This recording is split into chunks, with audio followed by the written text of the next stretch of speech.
The not being outside and being inside, you will enjoy more, and you'll not regret, not outside in the beautiful weather. So this event is basically we're conducting with Indian Embassy and Jetro, Deloitte, and doing the conception of this game.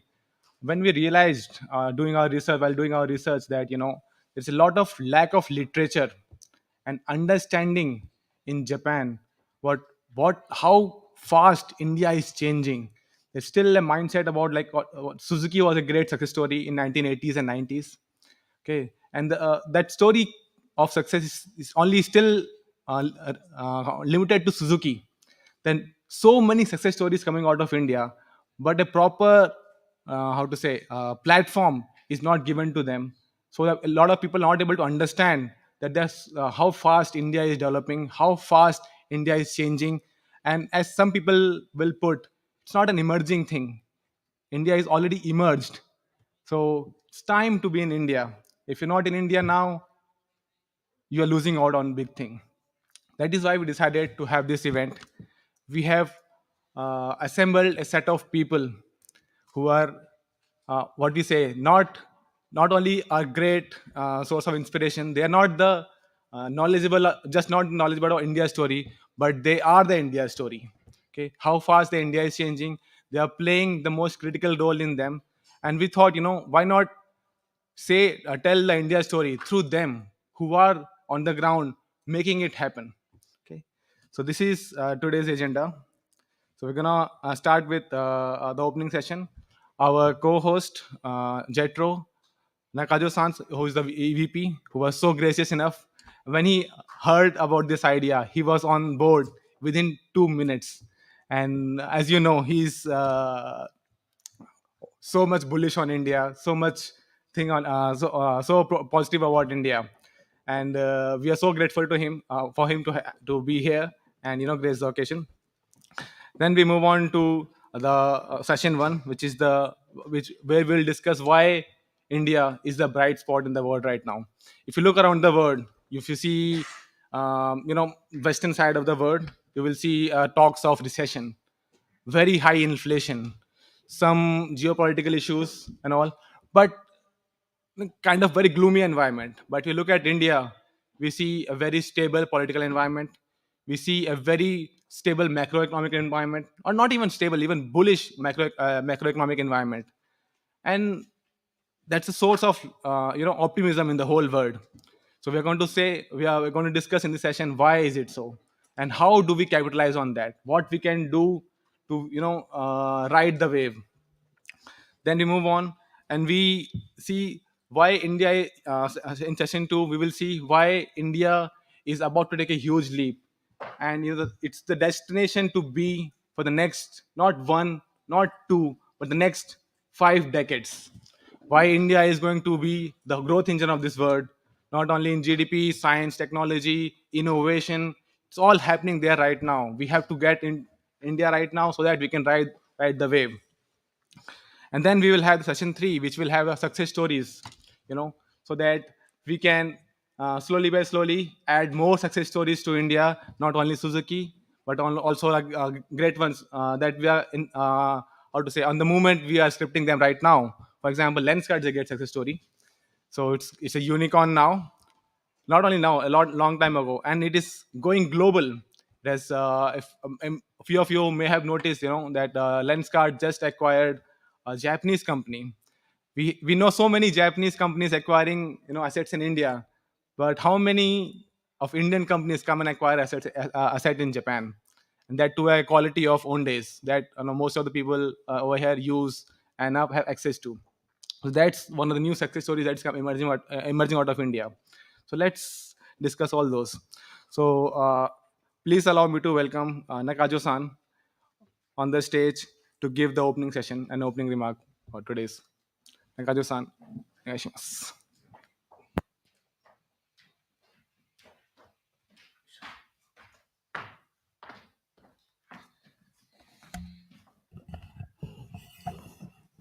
皆様こんにちは。Good afternoon, everyone. Distinguished speakers, guests, and participating members My name is Nakajo from Jetro. Thank you for the high words extended to me in interaction. And thank you very much for joining us today. As one of the co-organizers, I would like to deliver a few words of greeting. The Indian economy has been presenting a strong growth recovery in spite of this effect of the pandemic and the following disturbance caused by the war in Ukraine. According to our survey to Japanese firms abroad in 2022, just last summer, uh, India marked the highest in terms of ratio of Japanese companies who forecast will improve in operating profit income, which means those who are generating uh, operating income ratio amongst the Japanese companies in India is the highest in this group. Uh, the country surveyed, we surveyed about 60 countries or some, and India took the highest position, which means that the Japanese company is making uh, profit in India, despite of this situation. And the making a company is focusing will deteriorate, losing is the lowest in number. So Japanese companies in India is doing very well at this moment. In the same survey, 73% of Japanese companies, which is also operating in India, indicated that they have intention to expand their business over the next 1 or 2 years. So this is also highest amongst all the nations surveyed. And the second position was Vietnam, and which marks 60%. So it's high exceeding the second position, Vietnam's number. So this is a sign of the good sentiment of business toward India. The most attractive feature of the Indian economy is, above all, the size of the its market and the market's prospect, so which all of us knows and in our mind. India's nominal GDP is projected to surpass the United Kingdom, Germany, and Japan to become the third largest economy in the world within next 5 years. It is projected, and however, however, this is not only the size of the market that is the major attraction and strength of India. And what is the Indian strength beside its market power? Is the India's technological capabilities and startups, which is the main topic of this seminar today. With dreams and hopes in mind, people are moving forward to the future, and this is the country of India and the driving force behind its growth. Besides, India is said to be a country of diversity, and there are 15 languages printed on its currency, and it has many climate zones from subtropical to Himalayan cold weather. Ethnicity varies from east to west and north to south. However, it is not a country where everyone lives in affluence and comfort. Although there are many social challenges and economic disparities,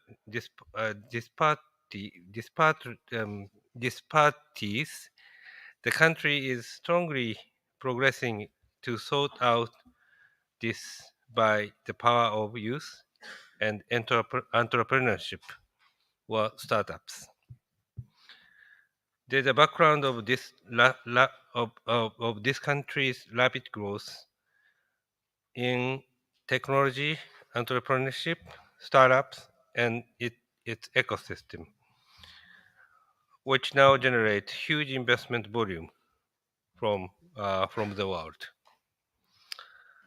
Thus, there's a rise of innovative startup in India the number of so-called unicorn companies have surged to the third largest in the world after the US and China in mid 2022, just last year. In today's seminar, we will have a panel of experts with deep knowledge of the local situation and people who are active in the field at leading Japanese company to discuss in detail how to incorporate the power of innovation in India into your company and how to expand it globally. We are sure that there will be many hints and tips for your activities for tomorrow. There are several companies also. We can focus uh, what, who who succeed their business in Japan. I wanted to touch upon this. One of the target of our activities is not only Japanese company to uh, shake hand with the Indian startups and the challenge to the Indian market, but also we are also focusing on bringing the Indian startup to Japan for to serve Japanese society. There are several successful company in Japan, uh, represented by Airbnb and also Gray Orange and some other company who is now serving to the Japanese business and society in Japan. And there are several Indian representatives of these companies here. So we also would like to push all these their effort toward their success in Japan. So JETRO is committed to supporting your effort for innovation in India, innovation in Japan. For instance, we'd like to invite you to our open innovation platform. We call it a JBridge, where we already acquire 1,500 Japanese company behind us who seek alliance partners abroad, including India. We hope that today's seminar will serve as an opportunity for you to have take this advantage of this our new services. Let's jointly turn these various social challenges into business opportunities with enthusiasm and passion in India's ever continuing growth. You will surely come away with renewed fighting spirit. Thank you very much for your kind attention.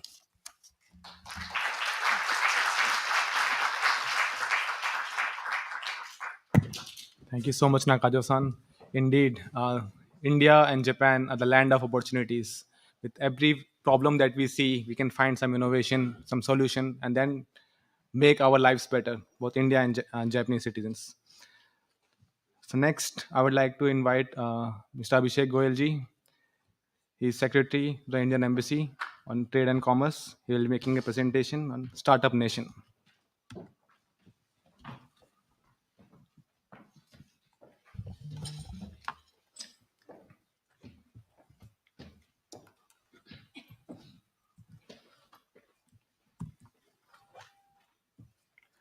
Uh, Thank you, Anurag. Mr. Kazuo Nakajo, Executive Vice President, JETRO. Mr. Chris Gopal Krishnan, Co-founder and ex-chairman Infosys. Dear panelists, investors, ladies and gentlemen, good afternoon and welcome to the Embassy of India. Thank you for joining us today. In my presentation, I'll be giving a brief glimpse about India and the India-Japan partnership, focusing on the startup domain. I myself have worked in the startup ecosystem before this. After my graduation, before my master's, I did an internship in a startup called Jabong with the CEO of that time. Jabong was a e-commerce platform for lifestyle. And then after my master's, I went back to India. I was a founding member of this company called Shuttle, I'm sure if you have lived in India, you would have heard about it before I joined the bureaucracy as a diplomat. So it's my great pleasure to be able to speak on this occasion about Indian startups and do my efforts in an attempt to make sure that India Japan are connected in this ecosystem. So this is a brief snapshot of India. India is the fastest growing large economy right now. According to IMF and World Bank estimates, we are expected to grow around 7% annually. This is despite the COVID pandemic taking a toll on the GDP growth. India is the number one smartphone data consumer. We are expected to reach 1 billion by 2025. We are around 750 million presently. This shows that digital transformation have penetrated even the last echelons of Indian ecosystem. India is the number one fintech adopter. You might have heard about UPI, which is the Unified Payment Interface. India registered in 2022 itself 74 billion transactions, which amount to around more than 2,400 per second on this platform, which is provided by the government for free. So, all this is an ecosystem that talks about how India is digitizing, how it is transforming, how it's developing. We have a number, India is the number two retail on the retail development index. Many of the Japanese companies themselves are present in India. Uniqlo launched in India a few years ago, and last month I was in India. I saw many people wearing Uniqlo now. Number two in the internet users, so not just smartphone or mobile phone users, most people are using internet. We are around 600 million internet users in India, expected to grow at 50 million by next 2 to 3 years. So the transformation is happening at a scale which is not, which is unprecedented and not seen anywhere in the world. Again, India is not just in digital domain. We are also now becoming the largest, second largest mobile manufacturers with companies like Apple and Indian manufacturers looking at making India as a hub for manufacturing and also exporting to the world. India is the third largest ecosystem in the startup domain, and we around 100 unicorns in Indian startups. We are also the third largest energy consumer right now, despite being the largest population. We have a focus on renewable energy, so India might become the first country to develop without carbonizing. India is the third largest economy by PPP, and we'll talk more about this. So, as we discussed, India is emerging as an economic powerhouse. So, it's not just the digital domain, but we see that merchandise exports are happening all across the domains, be it petroleum, electronics, textiles, chemicals. India have beaten major economies in export growth, which is around 50%. And this transformation leads to an ecosystem where Indian economy, Indian purchasing power of the normal Indian is growing. So, and now we have a target of reaching $500 billion of USD exports. So, this I wanted to highlight about India at 2047. So, you might know that India got independence in 1947. Last year and this year, we are still continuing to celebrate the 75th years of our independence. From this year, we enter something which is called the Amrit Kal, or the next 25 years, which are under the visionary Prime Minister of Shri Narendra Modi. It's the golden period of development. The idea is that India will become developed by 2047. And what that development will look like is this: from a GDP of more than 3 trillion now, we will have a 10 time increase to around 30 trillion by 2047. We have a per capita income of $2,000, around $2,300 per capita, to around $30,000 per person in next 25 years. It's a growth of 13 times. A middle class population of 440 million will grow to a middle class population of 1.2 billion. So these are numbers that will not be seen anywhere in the world. India being already the largest population, but it's also a very skilled, a very young and a very dynamic population. India's average age right now is 28.6 years compared to China, which is 38 years, and Japan, which is 48 years. So India has a very young population, and for the next two, three generations, next two, three decades, it will remain so. We are also seeing a huge foreign direct investment into India. Despite the COVID pandemic, we saw 85% growth annual FDI from 2015 to 2022 across sectors from different countries. It was spread across, including Japan. We saw 70 to 80% increase in manufacturing. We also registered record growth in FDIs.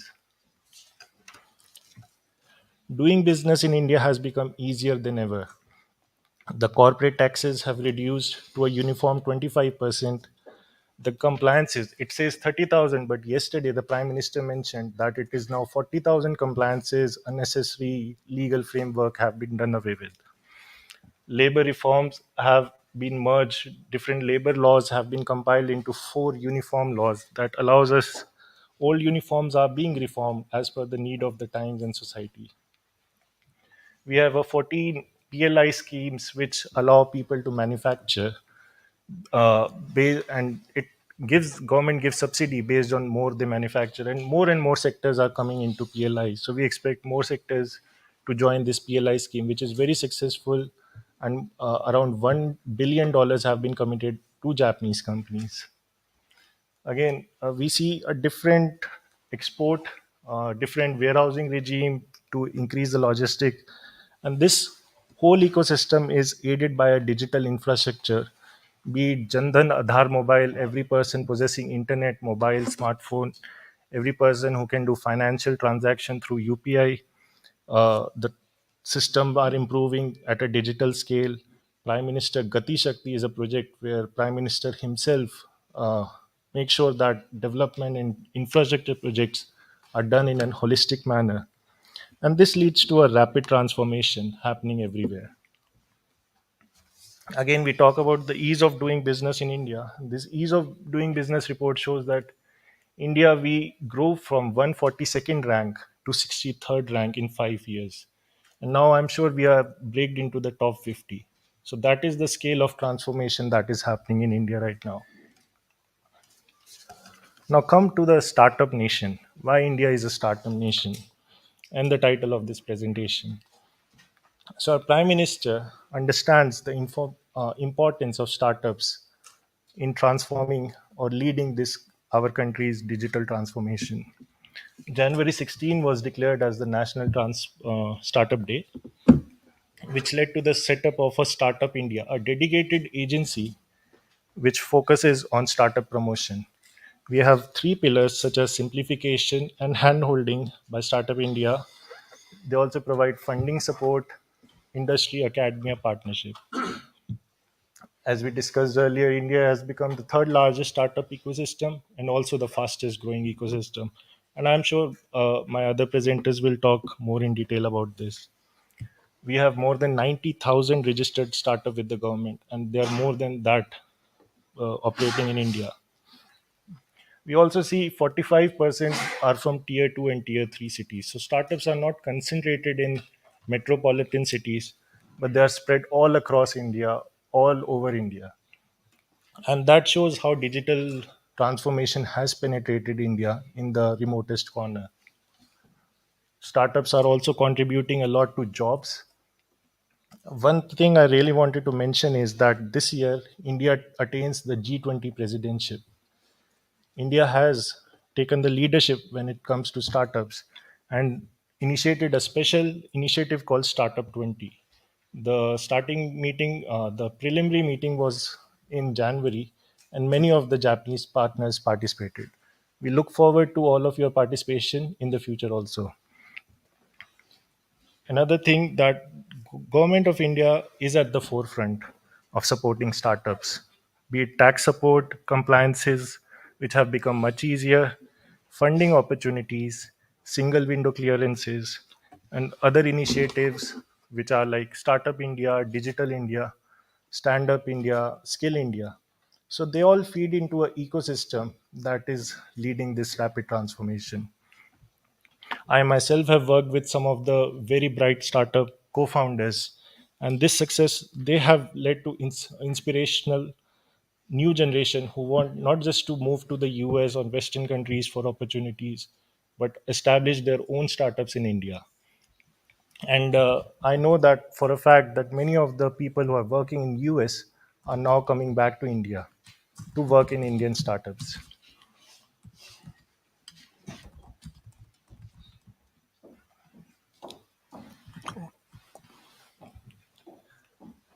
So talking about India Japan engagements, so this all began in 2018 when India uh, Ministry of Commerce and Japanese Ministry of Economic Trade and Industry signed a MOU on digital partnership. One of the six components of digital partnership was promotion of startups in India and Japan. As a part of that, Japan India Startup Hub was launched, and SoftBank organized a Tech for Future challenge with a USD 50,000 prize. That led to a Startup India Global Venture Summit. When I joined the embassy, we were on path to Indo-Japan Emerging Technology and Innovation AIF. A fund was launched to focus on Indian startups. Then at the embassy, we organized the Startup India Global Venture Summit, where many of you had participated. And there was a fund that was raised. Around $180 million was raised to invest in Indian startups. In 2020, when the COVID started, we transformed this whole system to online, and we organized online pitching series where pitching by different segments happened, be it energy sector, environment, health tech, fintech, space. And we have seen two pitching series finished by December 2022, and we are launching our third pitching series this month in March 2023. We also do events with other participants, be it NASCOM, Invest India, CII with Japanese partners, JETRO, Kehana, or OIST as accelerators and incubators to encourage Indian startups to join with Japanese. It's also a part of our outreach, be it to prefectures or industrial chambers and commerce. When we talk about Japanese presence in India, of course, everyone knows about SoftBank being one of the first major investors when it invested in a $200 million startup called InMobi. InMobi is my friend and senior startup, and it was the first unicorn that India produced. Now there are around more than 50 active investors in India. Many of them are present here now with us. Japanese companies are also collaborating with India for cutting-edge research, be it Fujitsu, who have operated an AI R&D center in Bengaluru, Mercari, Maruti Suzuki, Panasonic. So the point is, India is rapidly evolving, rapidly transforming all across sectors, and startups and digital ecosystem is enabling that transformation. Japan has been a long-term partner for India, and we want you to look at India and join us in this growth story. In conclusion, the Startup India ecosystem has come a long way in the last decade, and with increasing adoption of technology, rising consumer demand, favorable government policies, and ecosystem, it is expected to grow even further. We, as an embassy, provide any support with our partners in JETRO, METI, Deloitte, and others. And with this, I would like to conclude my presentation. Thank you. Arigato gozaimashita.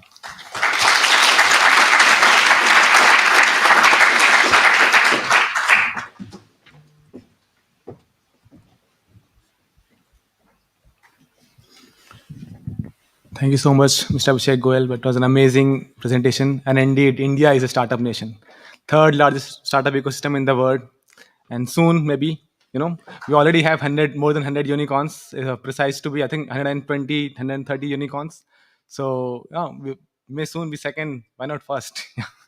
So, next, please let me call upon the stage His Excellency Sri CP Georgie, Ambassador of India to Japan, to give a brief remark on why India is a bright spot on earth for growth.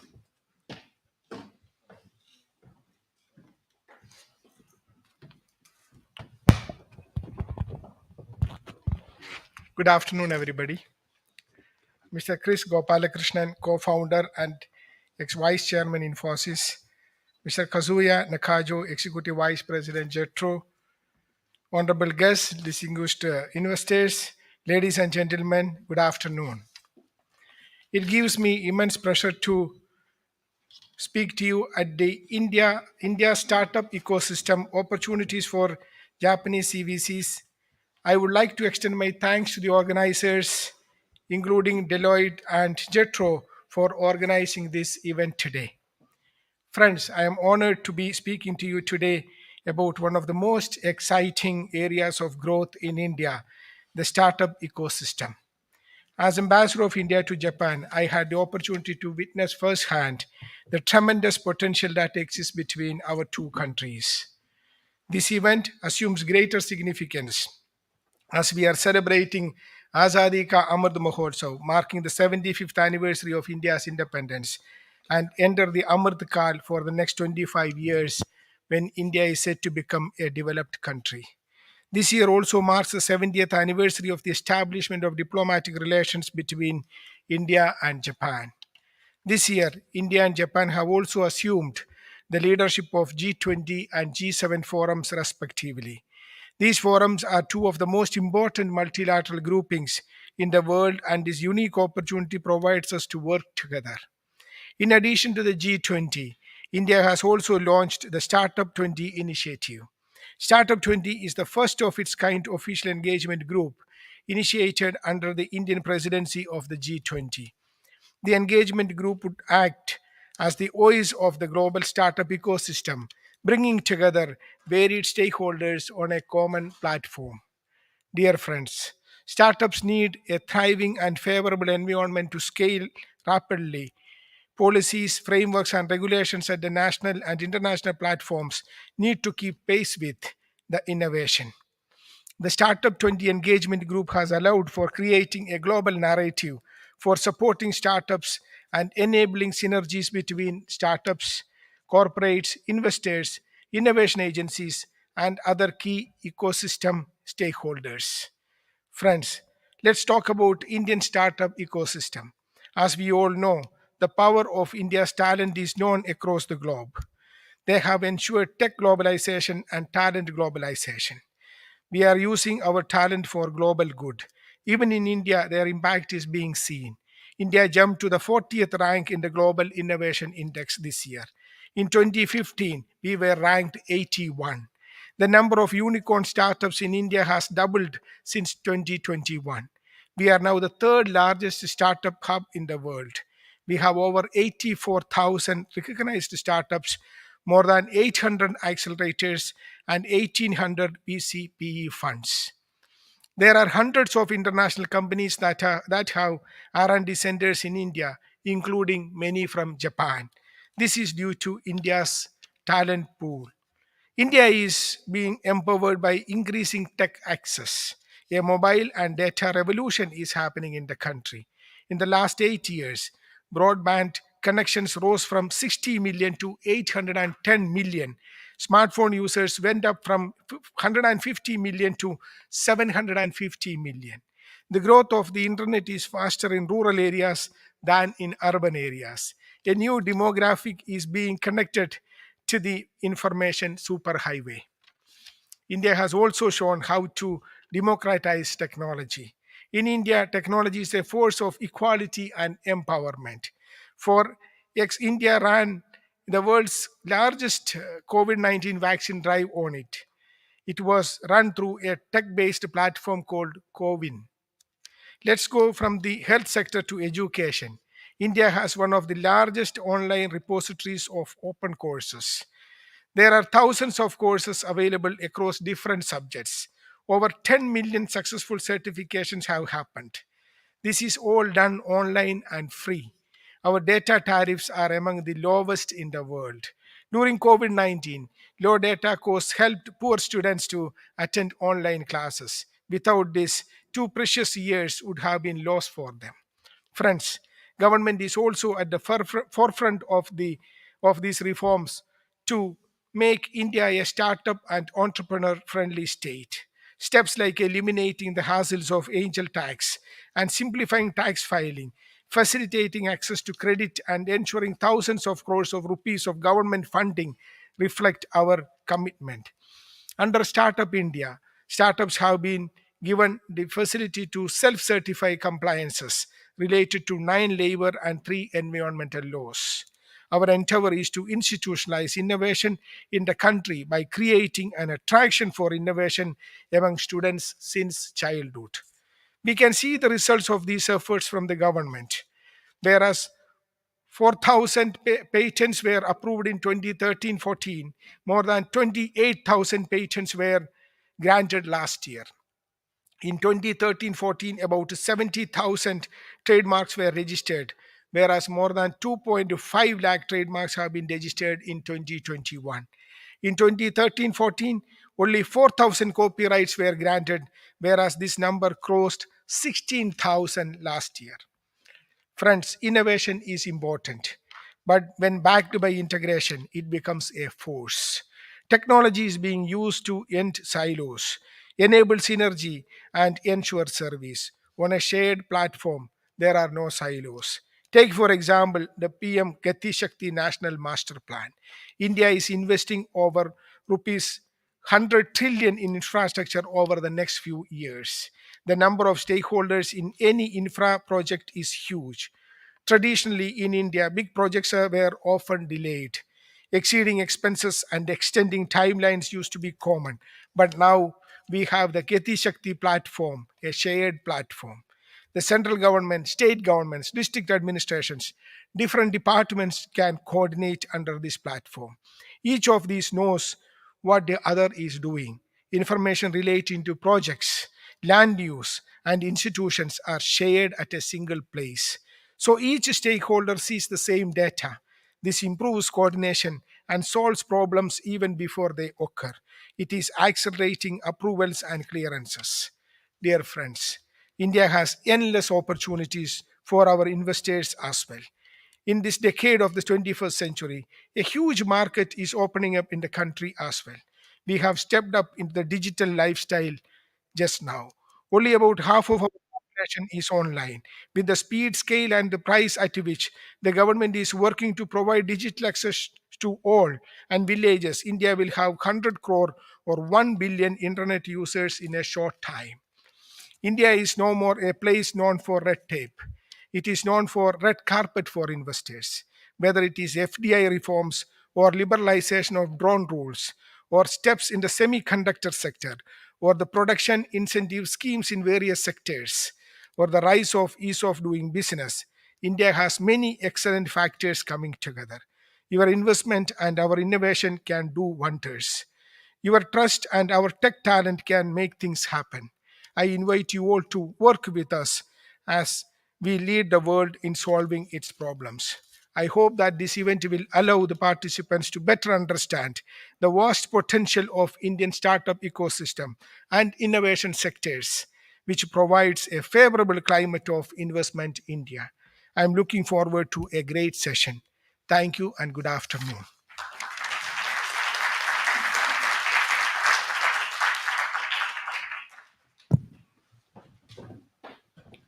Thank you so much, Your Excellency. Your speech has energized us.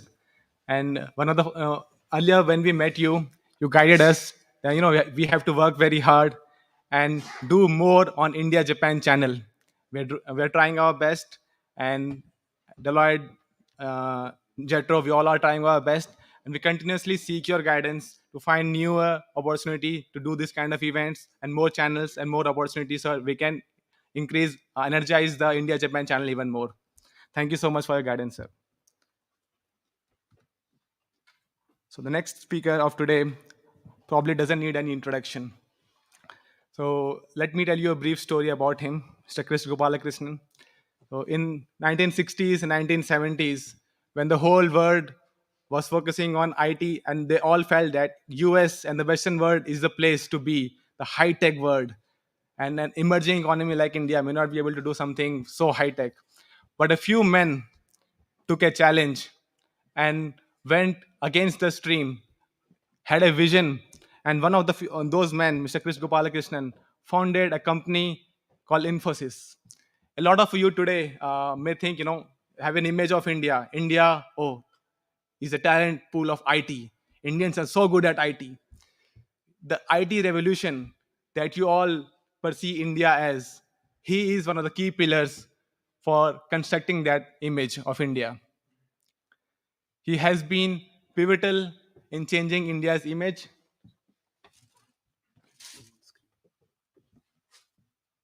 He's been pivotal in on changing India's image, and the key person in the India story. We all here today. So please allow me to welcome Mr. Chris Gopalakrishnan, who is joining us via Zoom. Mr. Mr. Chris,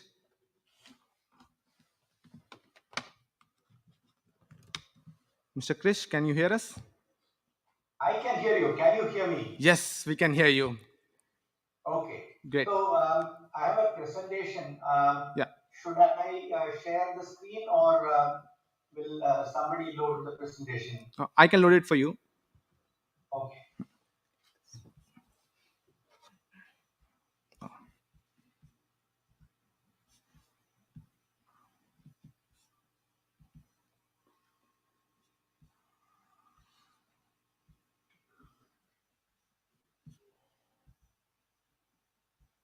While the presentation is being loaded, Excellencies, distinguished guests, friends, it's an honor and privilege for me to present to you the India story, especially from the technology viewpoint, IT viewpoint.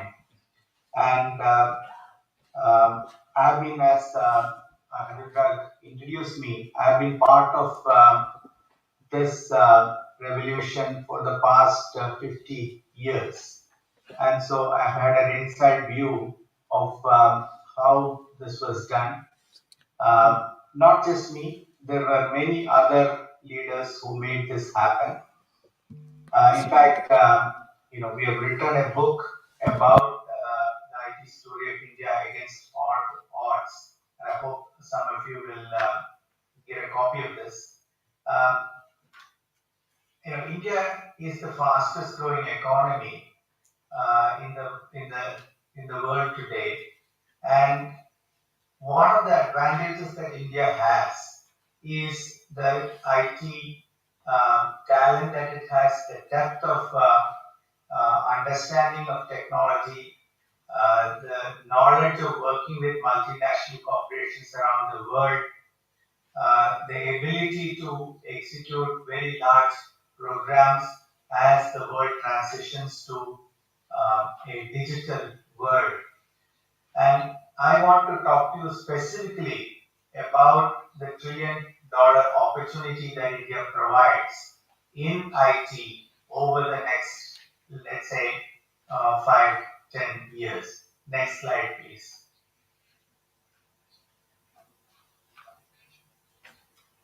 Next slide, please. Yeah. Next slide. Next slide. Yeah. See, the future is definitely not a linear extrapolation of the past. Future changes with inventions and innovations, and we are living through a period of tremendous innovation. If you look at just IT itself, cloud, mobile, Internet of Things, IoT, distributed computing, AI, ML, and then if you go beyond IT, robotics, the DNA sequencing and gene editing, 3D printing. So many innovations are happening simultaneously. And with these innovations, I believe that entrepreneurs, scientists, engineers will change the trajectory of how the world progresses. Again, these transitions, these disruptions give us opportunity to create new businesses, create new leadership, and change the trajectory. And as a nation, also, I believe that India has an opportunity to take advantage of these changes and become a leader in the world, especially when it comes to digital world, digital India. Next slide, please.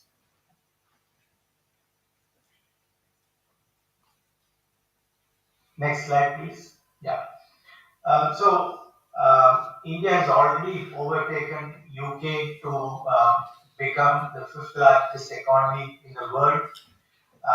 It's estimated that if India continues to grow um, with 6 to 8% growth, we can become a $5 trillion economy. India is currently a $3.5 trillion economy.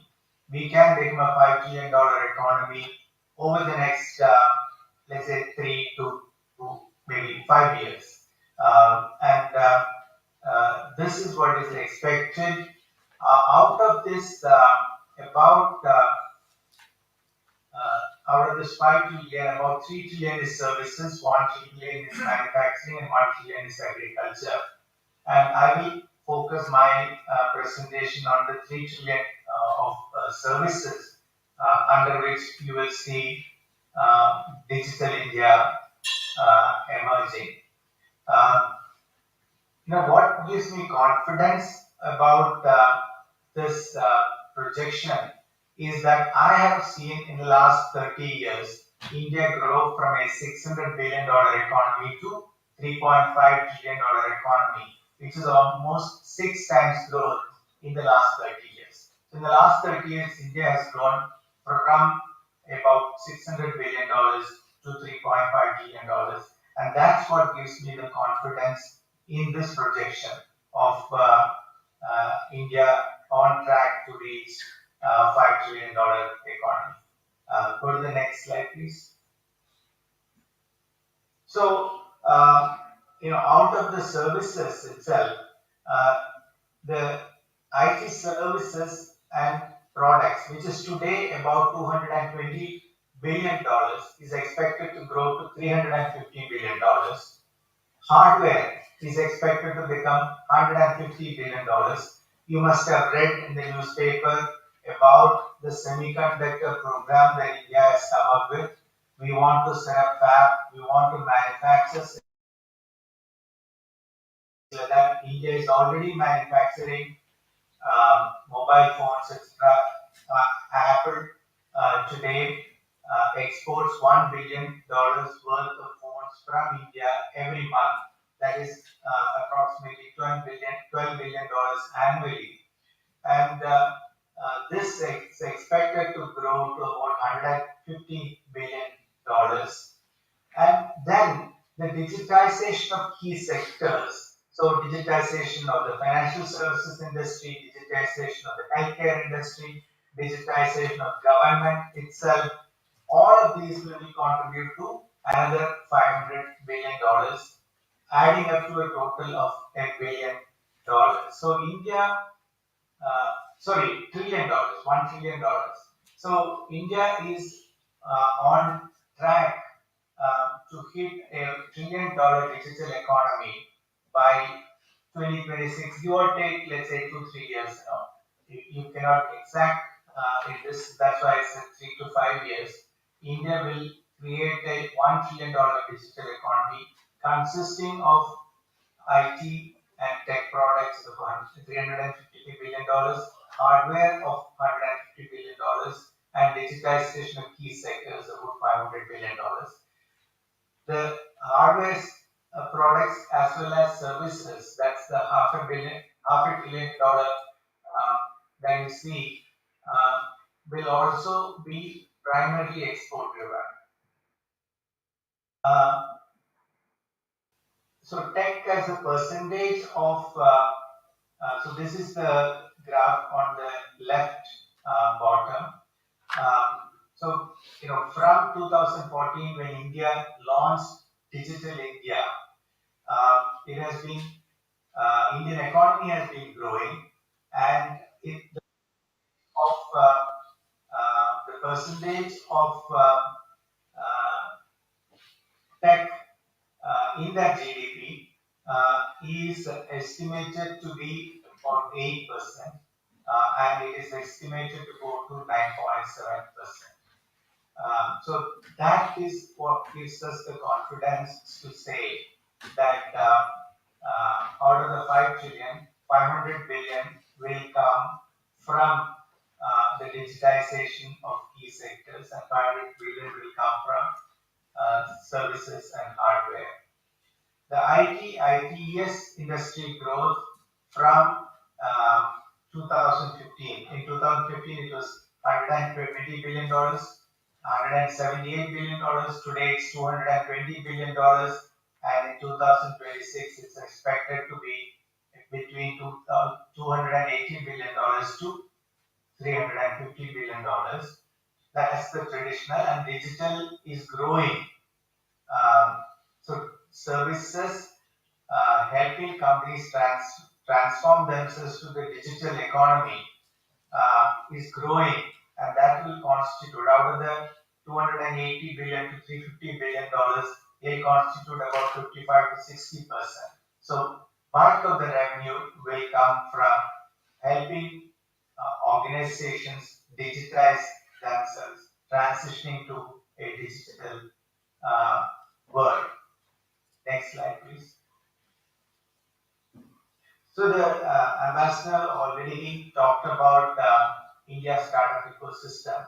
Now, this is actually the startup ecosystem has been enabled because of the depth of technology talent in India, the IT services industry in India, the knowledge that India has working with multinational corporations around the world, handling very large programs at scale. So India has benefited from that, and in the last let's say 8-9 years, from 2014 onwards, India has seen 9x increase in the number of investors, 7x increase in the number of total funding, which today is about, the total funding is about $170 billion that the startup ecosystem has attracted.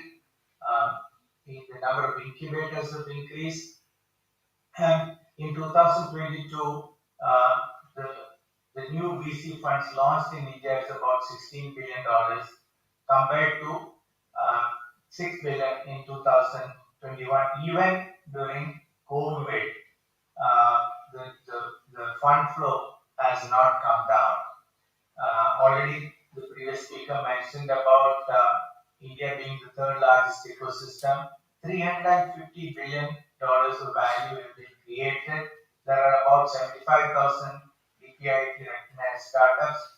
Uh, this number 130 is about $170 billion now when you look at 2023. Large number of jobs have been created, and many unicorns, that is, companies whose value, market value is about $1 billion, is more than 100 today. So this is what is driving, in a sense, the digital India, because many of these startups, of course, knowing technology very well, either are creating products in the digital space, or are helping digitize banks, digitize logistics, digitize healthcare, digitize education, etc. So they are working on the services side of digitizing India, digitizing the world. Next slide, please. Government plays a very important role. There are many programs that have been launched by the government. The Digital India program was launched in 2000. 2014. Government launched the Startup India campaign in 2015. Government doing it, and the Prime Minister leading it from the front. There's a clear focus on ease of doing business. There is a focus on creating a fund of funds by the government, not just the central government but state governments. And there's healthy competition between states to build very very conducive local ecosystems, incubators, accelerators, mentors, etc. And private equity and VC as an asset class become attractive to Indians, and Indians are now investing in the startup ecosystem in large numbers, either directly or through the venture community. And the government is providing a stable taxation regime. You would have seen that during the budget, the tax regime did not see significant change, and so there is a stable tax regime at this point. India has come out with a unique model of digitization. The model is creating digital public goods, and on top of that, innovating and private innovation on top of that. Now, this is a very unique model, and I believe that this model will uh, result in India accelerating its digitization programs. Next slide, please. So these are some of the examples of very large programs that the government with industry have created, the unified payment interface. India has now become the largest in terms of real-time transactions. It's almost 6.5 times the combined volume of US, Canada, UK, France, Germany, etc. A third of the households use digital payments, and now 80% of India can do digital payments, and more and more applications, more and more benefits to poorer people are being done using direct benefit transfer using the unified payment interface. India is also now connecting our unified payment interface with other countries, Singapore being the first, and the health uh, healthcare industry is also adopting, as well as the e-commerce industry. Given the positive impact, I will not get into details of this, but this program of digitization of each of the industries, I believe, provides a great opportunity uh, for India as well as other countries to participate in this. Uh, and I'm sure that we can work with Japan in and Japanese industry in creating uh, either a lot of linkages or uh, leveraging this network for providing services to the large consumer base that India provides, 1.4 billion people. Today, on the UPI interface, the companies that are benefiting from this are PhonePe and Google Pay. PhonePe is owned by Walmart, and Google Pay, of course, is owned by Google. So they have actually understood that they need to innovate on top of this digital public goods as UPI, and they are providing payment applications to the 1.4 billion consumers that India has. Next slide, please. India is also looking at regulations around data. India sees data as a way to empower the user, the way to create wealth for the user, the way to provide better services for the user. And India has come out with a consent-based architecture for collecting and leveraging data. India is also creating public databases for innovation as well as for research. These are called high-value data sets. And governance policy is expected to be in place soon. Now, I have some 2, 3 slides which talk about the work that India and Japan are already doing. I won't go into those things, but I will just summarize that India provides a significant opportunity for India and Japan to work together as India transitions to digital India, as the world transitions to digital India, as digital India becomes, um, as the digital world becomes major driver for economic growth, as we see happening in India. And out of the 5 trillion, 20%, 1 trillion will be driven by digital. And I believe that digital will drive the global economy. We can work together in creating digital India. We can also work together in creating digital world. Startups are a key part of this, and India having a vibrant startup ecosystem again allows India and Japan to work together. Thank you very much, and I hope that both our countries can work together in building this new world, a digital world. Thank you.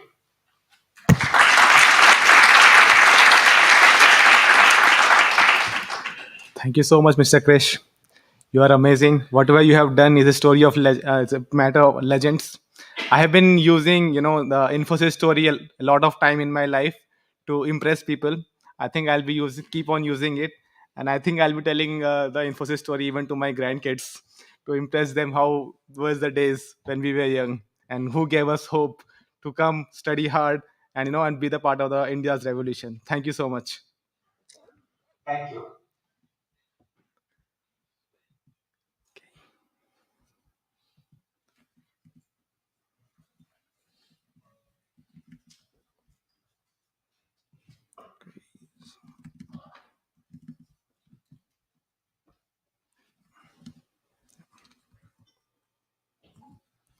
Okay, moving on.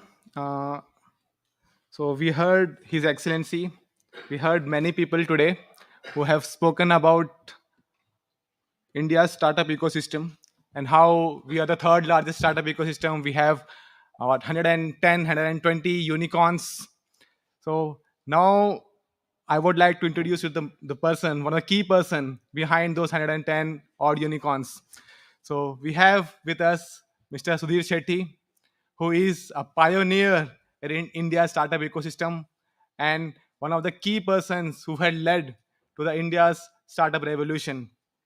He has identified, created, I don't know which word to use exactly, but not one, not two, but 8 unicorns in India out of those 100 odd unicorns.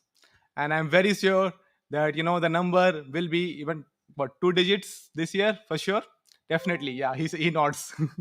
So please allow me to welcome Mr. Sudhir Shetty with a huge round of applause.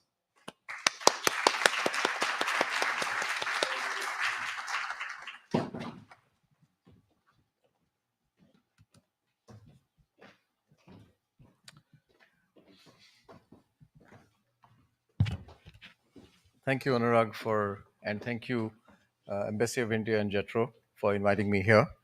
I didn't know that I was being given targets here, but that's fine as such.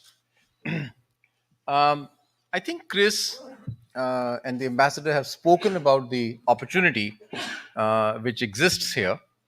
I won't go through all of them, but fundamentally, digital India is what we are talking about. And I keep saying it's digital investable India. And this consists of 3 or 4 areas. One is digital, pure digital, is data related. The other is electronics. And the third one, which India is very, very now getting big into, is climate. Many people don't know that India's energy consumption is 22% renewable today, and it's about to go to almost half of the consumption as such in renewables.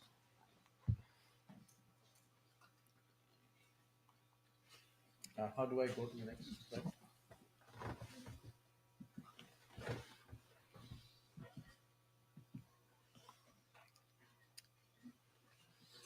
Okay, I think I. Okay. People have spoken about these numbers, but key important is that the pace at which India is growing, the pace at which India is growing right now, especially in what I call forward looking technology areas, is very high. Forward looking technology areas are in exports, which is increasing phenomenally as such from 2.2% of global exports to 4.5%. This is a Morgan Stanley report, all of you should definitely go through. Renewables, I mentioned, India's consumption is 22% today of total consumption in renewables and going up to 41%. IT services, very, very large overall. There's one very important thing which takes place whenever the country's market cap in public markets tends to overshadow the GDP growth. That's a tipping point for a country.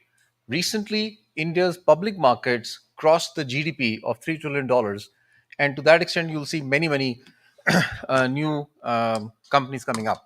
I must mention that and I have data slightly before COVID, um, the top 15 technology companies about 2010 constituted 15% of US GDP. The top 15 technology companies in 2021 constituted 40% of US GDP, only 15 companies. If you look at technology companies in public markets, the total industry constitutes 10% right now in public markets. So, the scope for expansion to, because more technology companies are going public in India, we believe that as the GDP grows, Morgan Stanley's estimate is by 2030 to $8 trillion, the ratio of technology public market cap will rise from 10% to approximately 20%. Sorry. There are three elements which are part of the digital part. Chris mentioned a horizontal view of it. Let me mention the slicing as we see it. The first part is the startup world. There are total 90 or 1,000 startups or 100,000 startups which are registered with the government of India. However, the ones which have been funded, only funded by angels and VCs so far, is approximately 15,000 since 2007. And the revenue of those 15,000 companies is today approximately $30 billion. We expect that this $30 billion, which has been growing at 52% compounded growth in revenue terms, is expected to grow to $200 billion in a 5-year time frame. So that's the market. Technology startups are of size. We are no longer a startup nation. We are today an industry of startup nations right now. The second part is electronics. And there are two elements to electronics: consumer electronics and defense electronics. Both these are growing. Consumer electronics is expected to be about $150 billion in 5 years from now. Defense electronics is another $150 billion overall. All that through very major manufacturing production linked incentives which the government has given so far and will continue to give, which will be formation of fabs and so on and so forth in the market. Software is an engine which is really growing right now, and today it's about $200 billion global revenue as such, not including India right now, and we expect it to grow to 350 to 400 billion in 5 years time frame. India Stack, the public goods stack which Chris mentioned, has a very major component called UPI. UPI facilitates instantaneous, in a nanosecond, mobile to mobile phone transfer of capital, transfer of money. Today, 270 million people use that in India. At one time, I was always asked, why is there so less credit cards in the country? My answer is very simple: India does not need credit cards. You'll be surprised to know that the total number of credit cards in the country possibly is 15 million for a population of 1 billion right now. Transactions on UPI are in billions of dollars. UPI has a plan to offer UPI infrastructure to 34 countries right now. Singapore has been enabled already.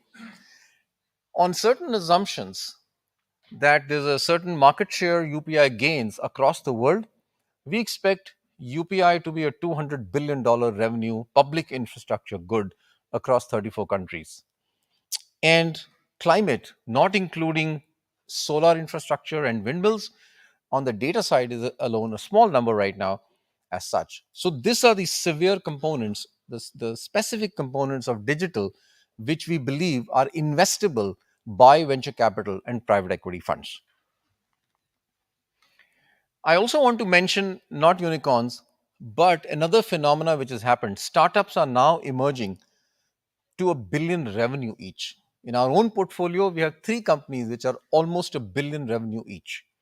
They're going international, and we will see in the next, based on our knowledge about the startup ecosystem, in the next 5 years, we are expecting 25 such companies to hit 1 billion revenue each. So I'm not talking valuations because I believe valuations keep going up and down. We're talking about hard revenue. These are profitable companies, global footprint, and that's the very, very important part of the startup ecosystem today. Um, Capital absorption is the other thing. These are all funded by global capital and Indian capital, which is emerging as a major player in the risk asset class for both VCs and private equity. If you look at the capital which has been absorbed by Indian startups in the last 5 years, it's approximately $150 billion. India has returned $100 billion to its LPs. In the next 5 years, we expect India to absorb $350 billion and return approximately $300 billion. This is an unstoppable engine. There will be ups and downs, no question about it. We are talking about funding winters. We are talking about death ratios in startups going up from 20 to 30%. However, that is part of the growth pattern. In every country, every startup does not succeed. There are few who succeed as such. So, capital today 90% of capital comes from international, 10% from Indian sources. We expect 20 to 25% of the capital in the next 5 years to come from India, 75% to come from outside India. The major source of risk capital provider for VCs and private equity in India is US. The second biggest, which is emerging, is UAE, and the third biggest, which I think will emerge, is Singapore, and I believe Japan has a major role to play here. Japan capital, which is much of it is corporate, which is very unique as such. Most countries do not have corporate capital off the balance sheet, which has a technology and a strategic bent of mind, is something which I think will be very valuable to India. One of the things which we are very, very encouraged about is what I call population scale building of businesses and investing. Let me explain that. India has a billion point four people who need efficient healthcare, who need efficient assurance, who need loans, and the list goes on. India has approximately 300 million consumers as students who are looking for digital education. India has approximately 150 million MSMEs and another 150 million small nano entrepreneurs. How do you make this a market which can be tapped by products and services? The first element is these people need to go and pay. To scale a company to that level cannot be done by trading products. It needs manufacturing, it needs design, it needs supply chain and warehousing efficiencies. Today, for all products and services, startups are now starting to set up and move the manufacturing base from China to India. In our own portfolio, we have 7 such companies. Lenskart is a very good example. Lenskart is the largest eyewear manufacturer in the world. They do about 60,000 eyewear glasses per day, and that's done out of Delhi. Most important, these companies are moving outside the country and through organic and inorganic means. Lenskart just acquired Ondays in Japan. And together, this partnership is becoming very powerful because both of them are moving to larger markets potentially in China and the US. That collaboration power we have seen between Japan and India through Lenskart, which to us is now the Suzuki role model of success in the olden days. In the digital days, we have one example already where Japan and India have collaborated between Lenskart and Ondays. I will skip all these. So, India is an investment opportunity because of scale, because of size, because of returns being in the top 10% to 25% quartile for global investors in dollar terms, because of a very large market, which I call population scale investing, and long lasting billion-dollar companies being scaled through not just sales and marketing, but also to product development, manufacturing, material science investments, R&D investments, supply chain and warehousing.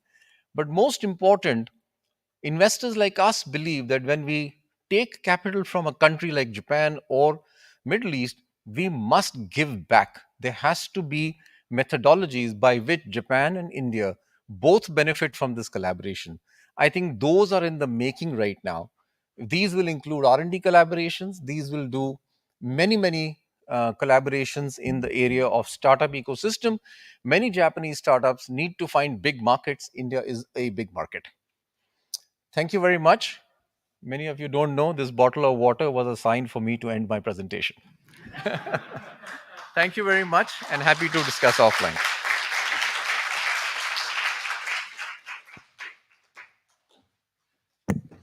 Thank you so much, Sudhir san. So the man who has helped 8 companies to become unicorn thinks this is just a small number. Very great to know. The India story is just beginning, right? Yes. So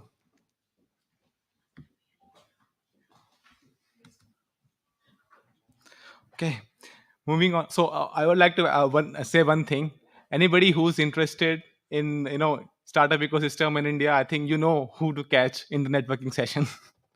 So okay, moving on to the second session. So the India story.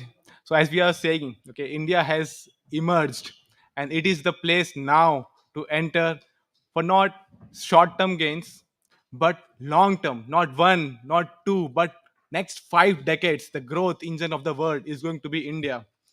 Coming back to Asia, right? The word engine, the center of world is coming back to Asia.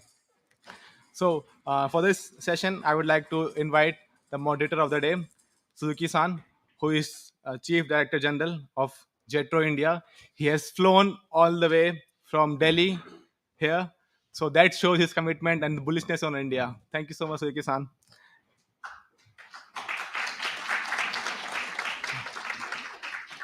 Joining him on the panel are again Mr. Sudhir Sethi, founder and chairman Chirate Ventures, and Mr. Yuichiro Sano, who is India's India investments lead for Beyond Next Venture.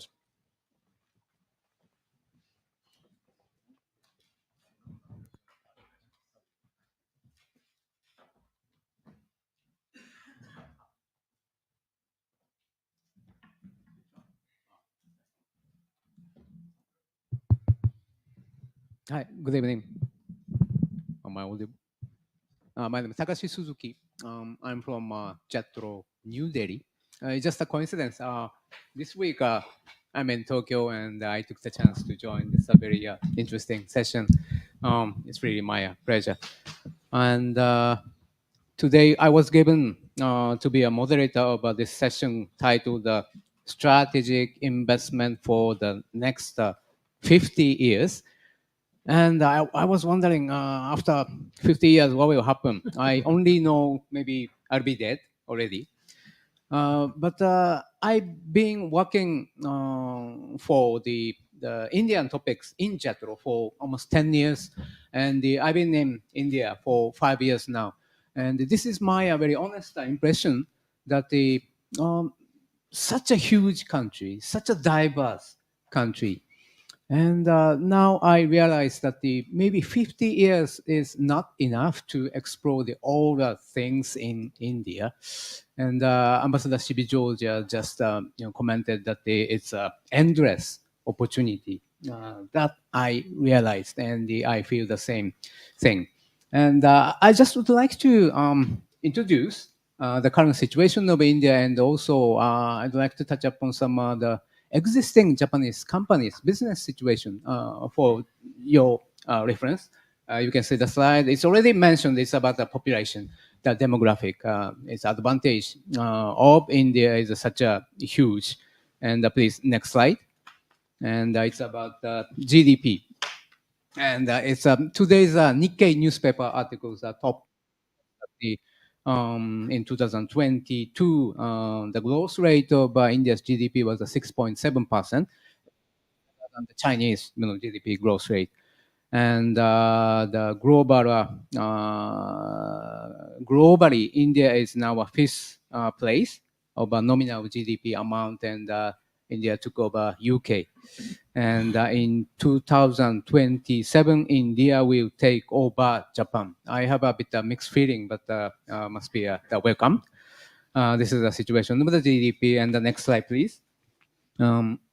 It's about the market segment. The blue bar is showing a low income segment, and the dark blue ones. And the blue ones showing the lower middle segment. The red one is a upper middle segment.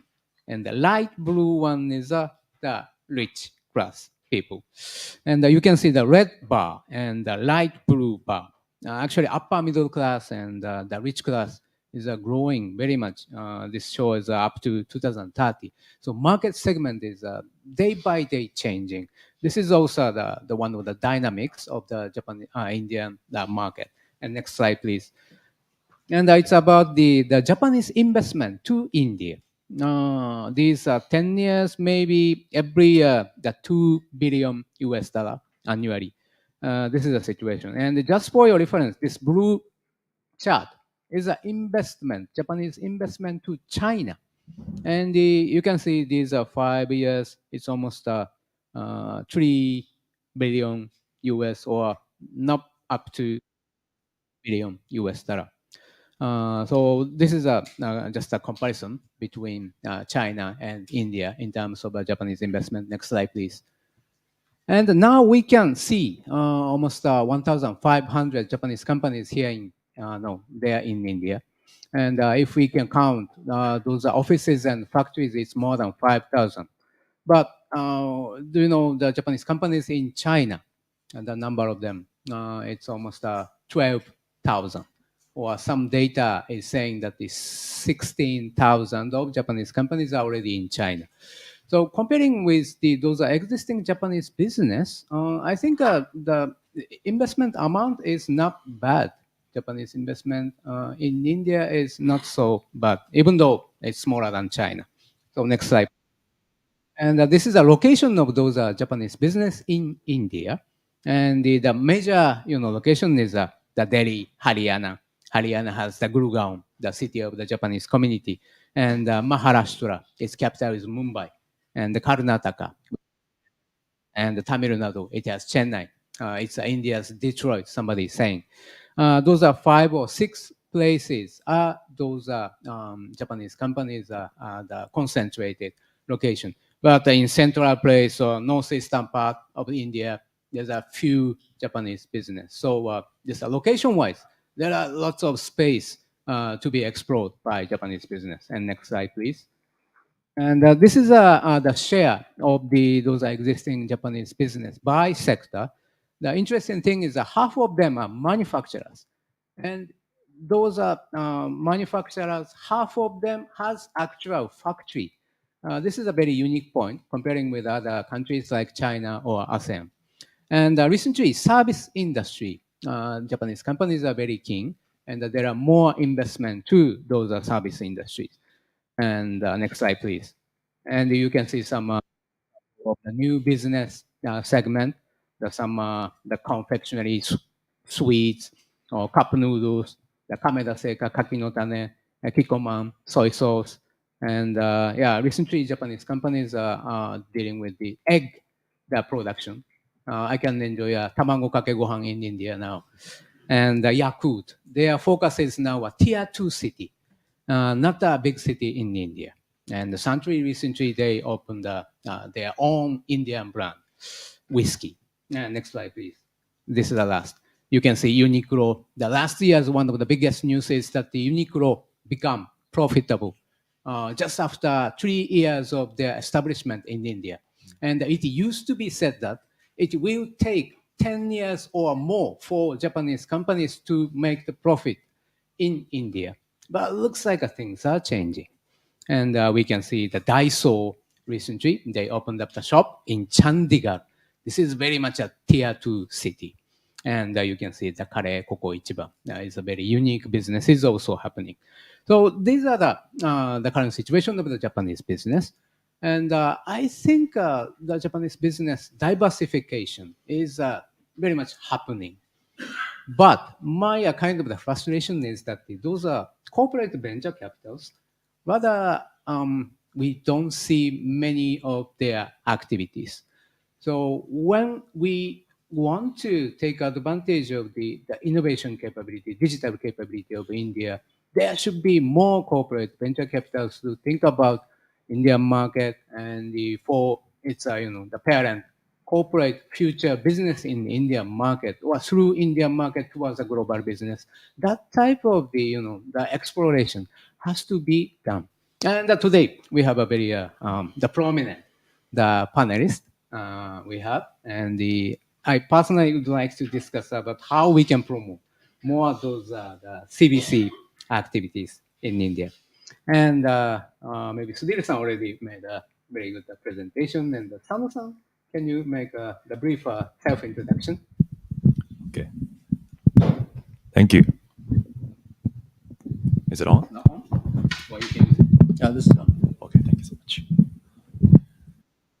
much. It's my pleasure to be on the same panel with Sudhir-san from Chirate Ventures and then Suzuki-san from Jetro. I'm Yuichiro Sano from Beyond Next Ventures. Beyond Next Ventures is a Japanese venture capital fund focusing on early stage deep tech startups. We invest in Japan and India.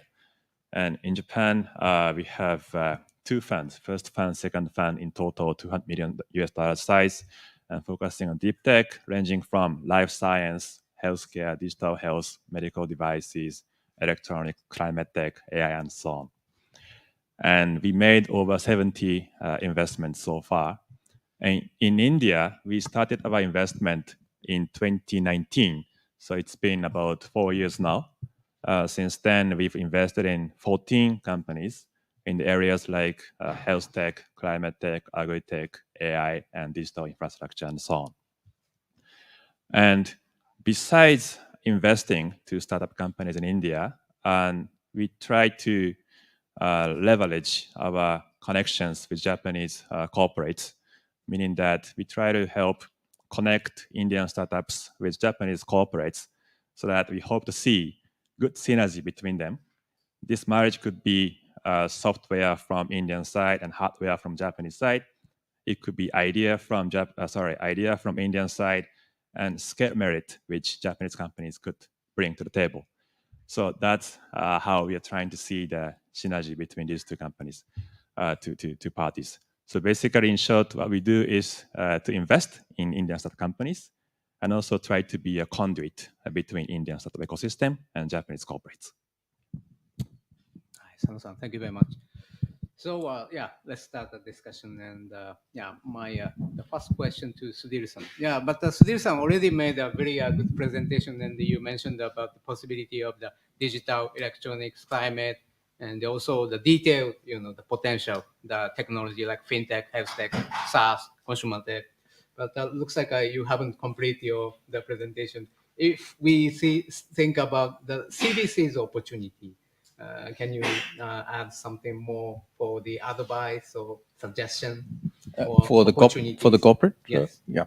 So I think corporates globally, CVCs have played a very important part in terms from a strategic angle, looking at innovation. The first decision which I believe corporates do have to make, as far as India is concerned, is to whether they are looking at India for the long term. That fundamental decision will need talking to various people who are experts like BNEX, who know India.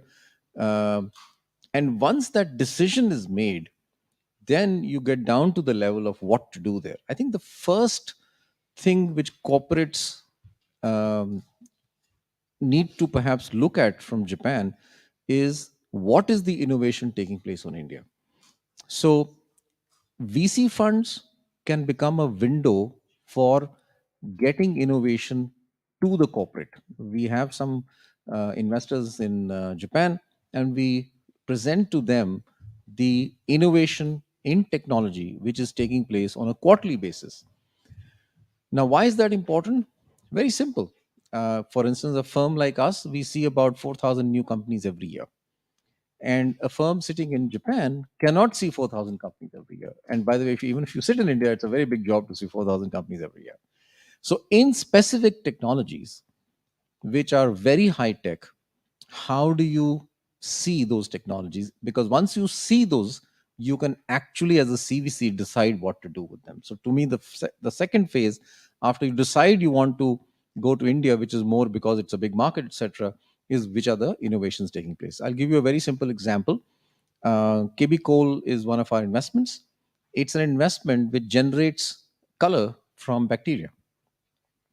Now, if you look at color which is being used globally, a bulk of the color is coming from chemicals. And chemicals are not very good for the environment.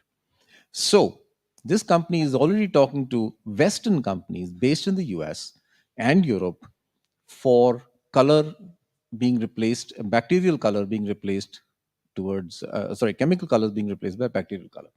Now, I think Japan, there are many textile giants. There are many giants in specific areas, including the whole area of beauty products, which need color. And that's an interesting area.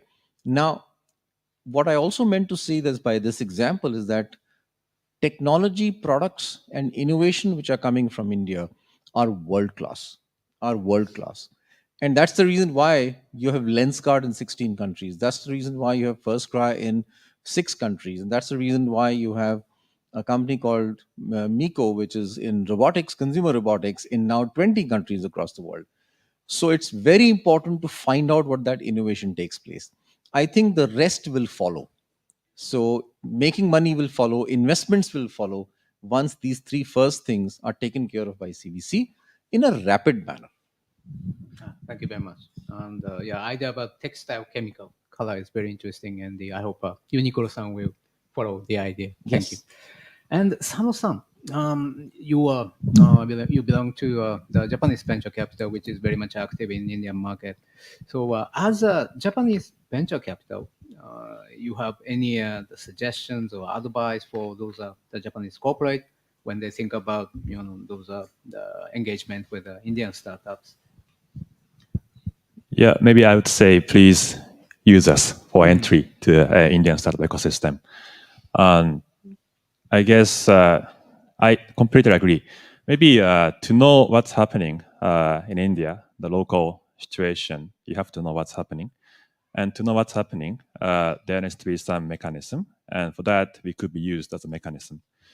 And if I am a responsible person in charge of corporate venture capital of Japanese corporates, I would consider if the objective is to collect information, lively and relevant information of Indian startup ecosystem to think about our long-term strategy, maybe I would consider investing to a venture capital fund who is active in that space, like us. And if you're interested in healthcare, for example, you may look for the fund that is active in that space. If you are interested in B2B SaaS, for example, there are a bunch of great venture capital funds in India in that space. So maybe the good starting point is to work with a venture capital fund who is active in that local presence. Thank you very much. And I would like to give the same question to you. How the venture capital can support those the corporates? Oh, exactly the same way. I think there are multiple ways to go to the Indian market. One is to go direct. Direct will take some time because you're trying to find ways and means. Second is through firms like BNext and like Chirate because they're already doing something on the ground as such. And third is through organizations like Jetro as such. So I think there are many ways to go. I tend to sort of think that These are not or situations in terms of channels to the Indian market. These are more and situations because nobody can cover India alone as such. I just want to mention one thing. Corporates are not part of the digital world broadly, whereas we are talking about the new emerging digital India. For instance, many corporates may not know that UPI, you can with UPI you can empower a product like Uniqlo to be sold to 270 million people because payments are made by 270 people. Most corporates will look at how many credit cards are there. That's only 15 million. So if you don't know about UPI, you will think that 15 to 20 million people have credit cards. That means there's no market there in a situation like 1.4 billion people. So it's very important to know the details. Now, uh, Japanese corporates have enormous strengths in the brick and mortar side.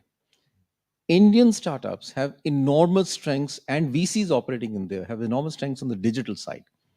The question is, how do you bridge them? And that's where 1 plus 1 can become 11. So I think firms like us can become conduits to India for corporates and find that strategic fit, which perhaps they may not be able to find alone. Thank you very much. Because we are Jetro, and almost every day we got inquiries or the request for the consultant for their future business in India. And as I already introduced you, there are many of those Japanese corporates already in India. And I said that half of those manufacturing company has their own setup of the factory, and every day, their passion is how they can make the nice products and sell to India. But missing thing is those are existing Japanese corporates. They don't see the innovation, how they can take advantage of India. Can I take one Yes, real please. example? Japan has been very strong in the automotive sector. You mentioned Chennai and parts of Gurgaon. Now, the electrical vehicle revolution is actually starting in India. But here is a controversial statement I will make that in the next 5 to 7 years, IC engine based two wheelers will no longer exist in India. Okay. Now, somebody can say 10 years, somebody can say 5 years, but that's not the point. The point is, in a 5 to 10 year cycle, there is no IC engine which is going to be there for which two wheelers are going to be there. EVs are now EVs, nobody is doing in the corporate world, it's startups who are doing that. So anybody from Japan who's in the on the two wheeler side of it in components, that business is going to die in the next 5 to 10 years. So how do you get into EVs? How do you look at startups? Indian large two wheeler corporations are already making investments in startup EVs. How do you set up a network of battery swapping across the country to service approximately 100 200 million people who are using two wheelers right now? Now, that is a challenge which two wheeler corporates will face. How do you satisfy that? People who know about this very well. Incidentally, three two wheeler companies from India, Bajaj, TVS, and Hero, have a 60% market share in Africa, right? So the question is, they are well positioned to now take over the EV business both in India and Africa, not the Chinese. So that's one example I'm giving how the bridge by people who work in the digital and electronic of the future space can help corporates in India by exploring this new world which we are investing in already. Thank you very much. Recently, those are Japanese corporates in India. They are very much interested in exploring the other countries' market. And one of the trend for those Japanese existing companies, more make in India and more export to the world. So maybe they can take advantage of those the linkage with the Indian startups for the more globalization and add value. Thank you very much. Absolutely. Yeah. And this is a bit silly question, might be, but I got sometimes the kind of like a meeting with those Japanese corporate. Already they are working in India and they are in charge of the innovation. So they are given the task to deal with those Indian startups, but many of those the Japanese person in charge are wondering how to take the balance between strategic return and financial return. It looks like their headquarters saying, "Oh, you should be more strategic." But if they see they are in India, they see the lots of things are already happening in Indian market, and they see rather the possibility or potential in the financial the side. And of course, the CBC is the body to aim more the strategic synergies. But how can you advise them to balance? There are two sides of the coin. Strategy and financial returns must go together. Hmm. There is no question about it. Why would any corporate invest in an area where ultimately financial returns are not there? I think there has to be a financial return over a period of time. However, I do believe that corporates must allocate some money which they are preparing to take risk with. When you're dealing with the digital manufacturing new world, the new economy, there is nothing called certain. We have invested in an autonomous driving company. It's a very small startup. And incidentally, many of you who have been to India would have seen the three-wheeler, the tuk-tuk, right? They've tested their autonomous driving on a tuk-tuk. That's never heard of in the world. It works. Now we've invested in it because we believe that they've taken only something like $1 million to test it, and we put money, and it's now going to autonomous driving for EVs, which is the future. We're not doing autonomous driving for IC engine based four wheelers. Now, if that is the case, we are prepared as a VC to lose uh, money if that doesn't succeed. I think corporate VCs must allocate some money, not big amounts. Say, I'm willing to test this, I'm willing to engage, I'm willing to give small proof of concept business to small companies. And even if that doesn't succeed, I'll gain the experience. So everything, I think corporates tend to say everything has to be a success. In our world, everything cannot be a success. There are some experiments which have to be done. Out of the 100 companies which VCs invest in, a few will fly, many will not. That rule must be understood by corporates. Thank you very much. You have any comment? I agree. I mean, it's not like you pick one of them. You can pick, or you should pick both. I would rather think that financial return is a prerequisite for realizing strategic return, because not having financial return means that you're not having great business. That means you're not having strategic return. So I guess you have to have both. But at the same time, when you talk about financial return, it's not like you can make profit that can contribute to PL within 2-3 years. It's going to take time. So that kind of patience to materialize financial return is something required for, I think, CVCs. Thank you very much. And actually, the Sudhir-san mentioned about the kind of the pilot project, and the Japanese Keizai Sangyo Sho, METI, or even JETRO has such kind of program for provided to Japanese corporate to try that type of the short-term the demonstration project. So I'm really glad to hear Sudhir-san's advice, and I hope that you can take advantage of this the government the pilot project for your future business. And Sano-san, Sudhir-san already mentioned about some the manufacturing sector, and I'm rather would like to ask you about the possibility of rather the B2C sector, rather the non-automotive service and some the commodity items. There are many Japanese companies in that sector, non-autos. And one of our the challenges that how we can promote more non-automotive the company in the Indian market. And if you have any the idea how those the non-auto corporate can approach. I think very difficult to specify one or two specific areas because I see a lot of potential in a lot of space. I can't really talk about B2C, but if you look at digitization, digital transformation, it's happening all across industries. And then, for example, the deep tech which we are focusing on, let's say semiconductors, green hydrogen could be, one of the areas where I guess Japanese corporates can take advantage of their experience and know-how.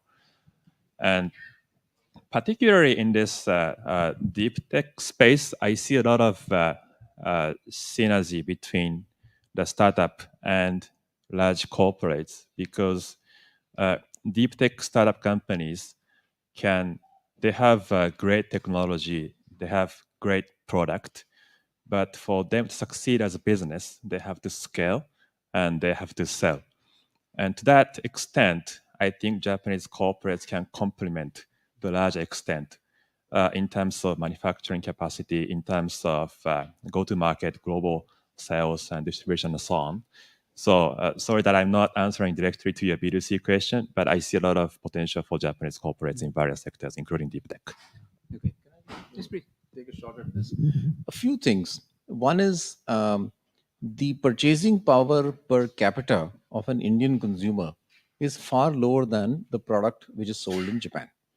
So I think the first thing is that if a Japanese product comes to India on an as is where is basis, out of, let's say, because UPI is at 270 million people, out of 270 million who can pay online, only about 10 million, 5 million, maybe 2 million will be able to buy. I think it's very important to understand that a product which is sold in Japan cannot, as on a as is basis, come to India and achieve scale. It has to be a product which is high quality, but you should be able to make the same margin and sell it to 50 million people. Amazon is possibly 15 billion to 20 billion GMV in the Indian country, and so is Flipkart, the two large online portals. They have achieved this revenue by at best maybe 50, 60 million Indians, maybe 100. I don't know the exact number, but definitely not more than 100. They have not gone to the 250 million people or the additional 150 million people who can afford UPI payments. And they have not gone to another 6 to 800 million people who are serviced for consumer products. And you're talking about D2C by general trade, right? Most corporates who enter India first come in and start selling through physical channels and not online channels. I think the methodology to go online is a different science by itself. So I think some of these things have to be taken care of before you enter into the market space. Very good advice because recently some Japanese corporate are very much interested in the situation of the e-commerce Indian market, and that must be a very good advice. Thank you. And now I would like to ask you about the Indian talent. And my first question goes to the Sano-san, that the Japanese corporate would like to be active in India. I believe they have to take advantage of the Indian talents, India team, or to explore the opportunity in India. And I think your team has the many of the Indian the people, and if any experience or suggestions or advice for those are Japanese companies, how you can be together, making the team in India. Yes, I think that's quite important because particularly our venture capital business is a local business, so we have to have a very strong local team. That's why we have an office in Bangalore. We have, a colleague working from Gurgaon, Delhi, and so on. And my team, I'm the only Japanese. My colleagues are all from India, and it should be like this. So if we really want to have open innovation, working a lot together with Indian startup companies, that strong local presence is required. At the same time, like we have me as Japanese in my team, there should be someone who can be a kind of conduit between the Indian startup and Japanese maybe your parent company in Japanese corporate. So I think it's going to be a mixture of Indian talent and maybe Japanese talent. And how to make a good team? I'm trying. I'm trying. But just to understand and play in an equal fitting playing field and respect each other. And yeah, I think that's the kind of simple thing that we follow. I totally agree. One of I think it's not just about Indian talent. I think it's about Japanese talent. Let's be very clear, with the history of product design, manufacturing, Six Sigma quality, etc., etc., and what Japan has done in building a very efficient society in industrial society is something which is needed by India. So I believe that whenever a Japanese corporate wants to enter India, it should not just look at Indian talent, it should look at Japanese talent being going there. The way I would look at it is, if you're going to hire 10 Indians, make sure there are 10 Japanese who go and stay in India and 10 Indians come here. Trust me, the knowledge exchange will be far superior. We are looking at a program by which, and we have not finalized it right now, but we should be finalizing it, that we would like to take one or two or up to five people over a year and invite potential investors to India and work with us as a VC, right? And see the 4,000 deals which we see. Now, the moment you do that, you understand the digital divide between corporate and this. I'm sure BNext will be able to do that also. So I think these are innovative ideas in terms of getting Japanese corporate people to India faster, stay there for 30 days, 60 days, experience the spicy food and the spicy entrepreneur. You will find magic happening.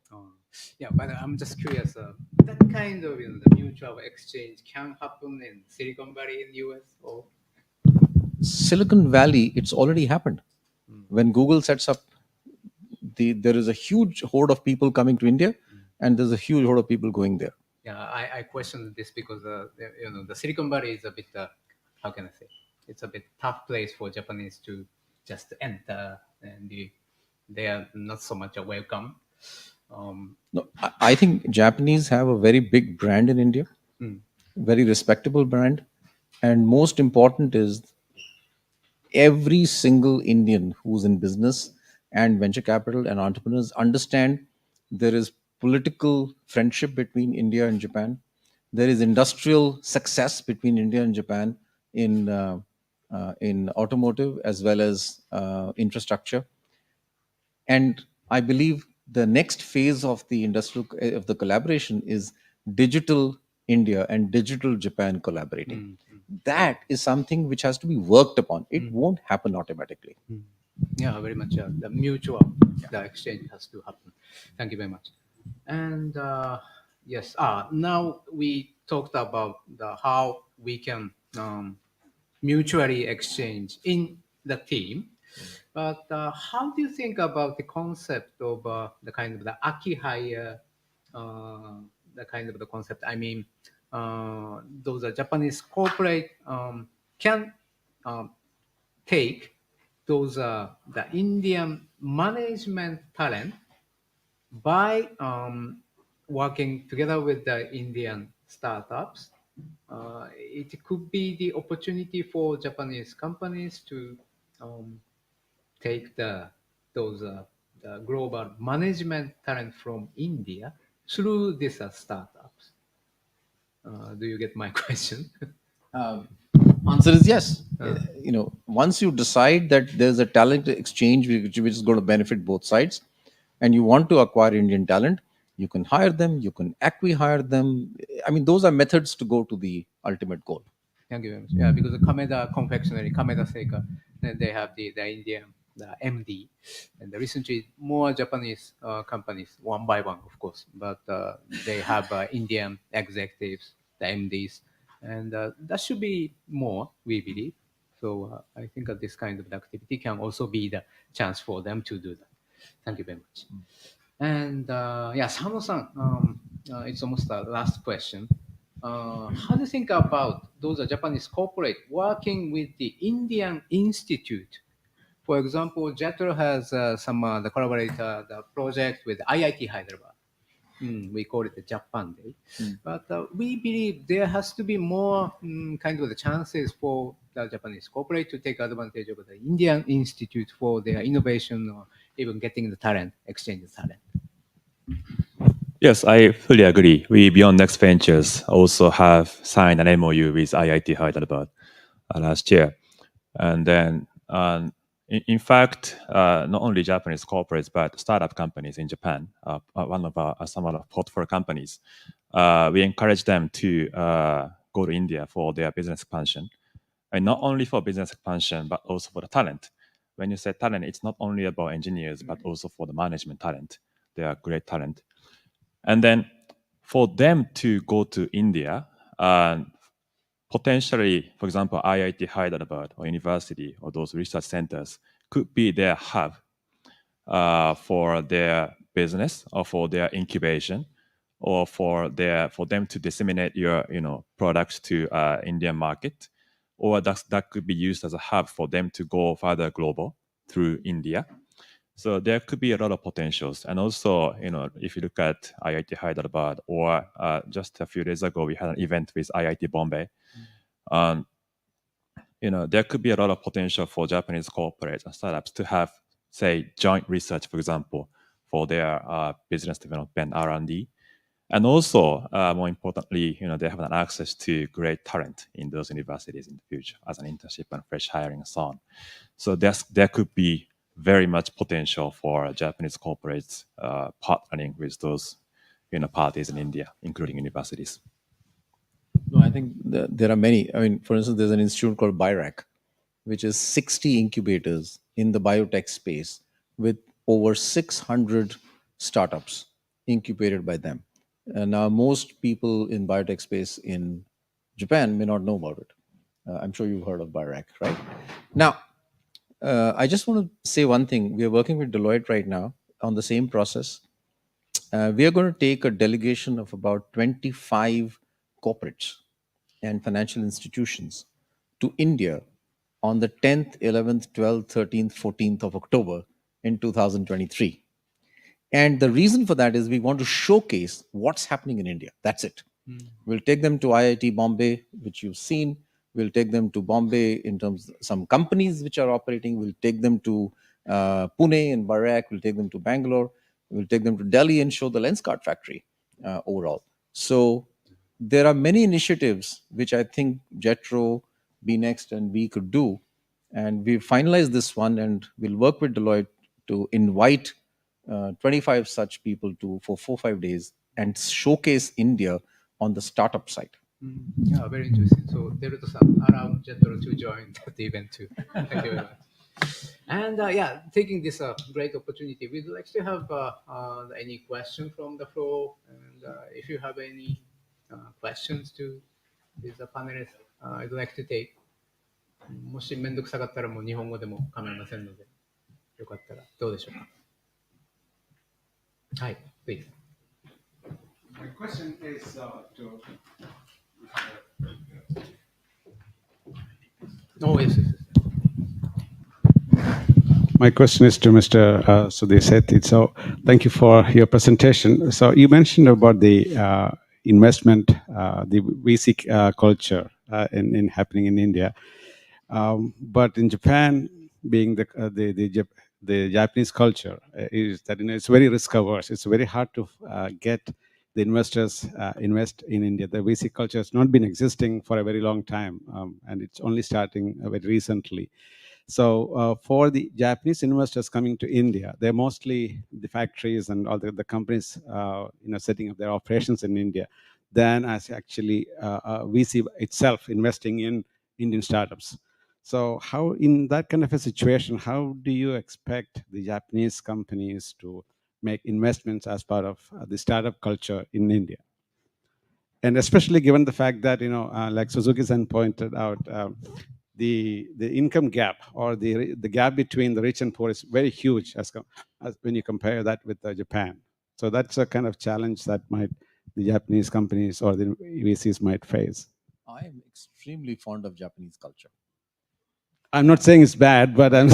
So, however, but the we've, culture. we've seen different cultures moving at different paces for the right reasons.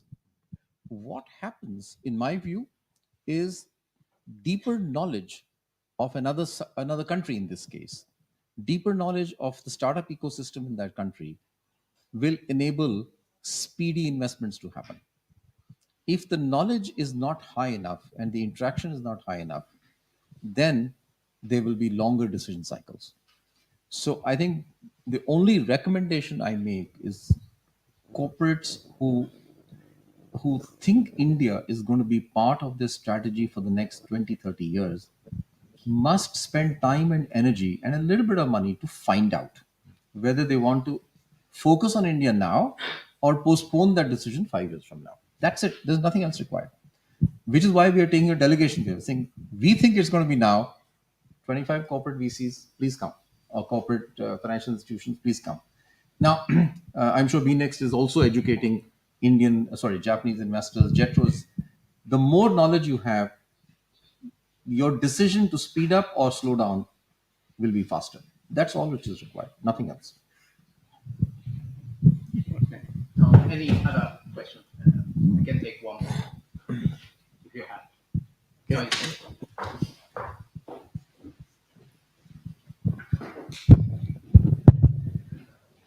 As Beyond Next Ventures, could you maybe touch upon a few exit stories that you've had in India? I'm actually a little curious, based on your startup investment experience over the last couple of years, and if you've already forged any partnerships with institutions like BIRAC, I would like to know more about them.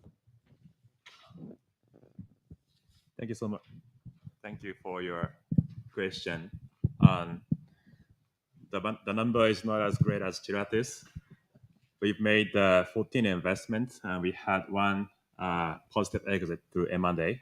The company called Gig India was acquired by Pompe. So that was one positive exit. And in terms of the partnership in India, in addition to the one that I mentioned, the partnership with IIT Hyderabad, we have a partnership with C-Camp, which is a life science incubator accelerators. And we have a joint program with them.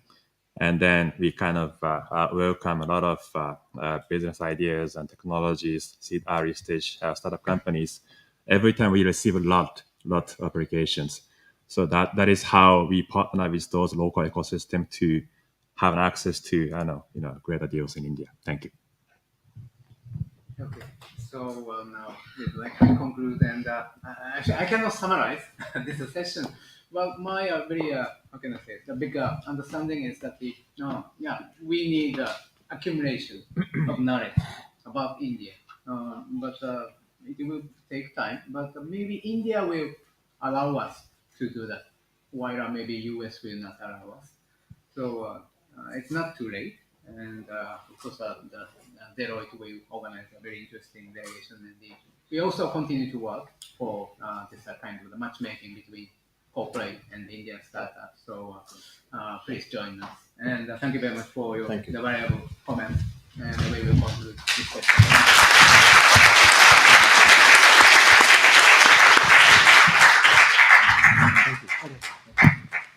Thank you so much, Suzuki-san. Thank you so much, Sudhir-san. Thank you so much, Sano-san. It was an amazing session. We learned so much from this. I hope we all took some notes, and we know India is the place to be.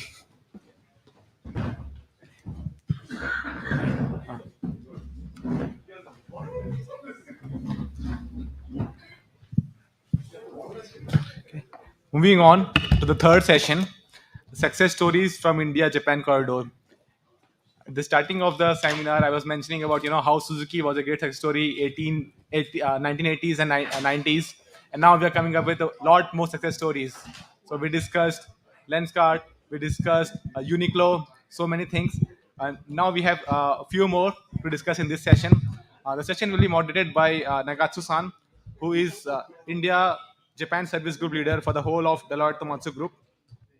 The panelists are Mr. Anup Menon, who is the principal at Chirata Ventures, Mr. Kyohei Hosono, who is director and chief operating officer of Dream Incubator, and Mr. Nakayama, Naotaka Nishiyama, who is CEO and founder of Tech Japan.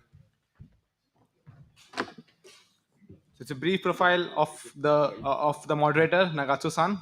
She has been pivotal in a lot of JVs and M&As and deals in between India and Japan, and she has a lot of experience in connecting India to Japan and has been a pivotal in the success stories of India. So I think all the panelists are in a very correct hand for this panel discussion. Over to you, Nagatsu-san. Thank you, Anurag. Before we start this session, I'd just like to ask the audience, how many of you knew that there are more than 100 unicorns in the India market? Can you raise the hand? No, not bad, right? Maybe half people knew it. But at least for half of you, I think it was, I hope it was a learning point. And today, we have smartest people who realize the potential of the India startups and started to make business on that. So we like to learn from those people. And I'm the moderator for this session. So just briefly, I'm MA advisor based in Tokyo.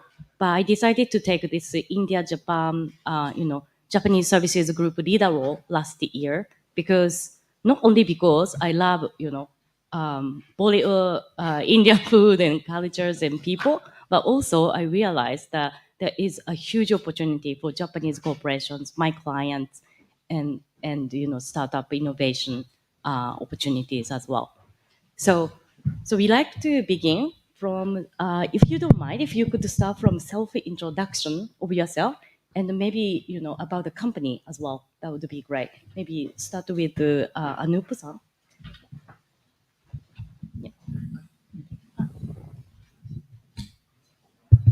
Hi, can you hear me?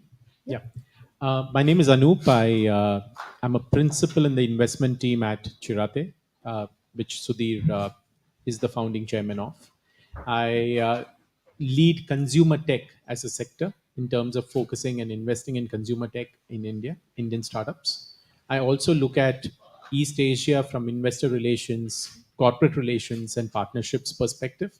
So I kind of frequent Singapore once a month, Japan once in at least eight odd weeks or 2 months or sorts. Yeah, so that's my profile.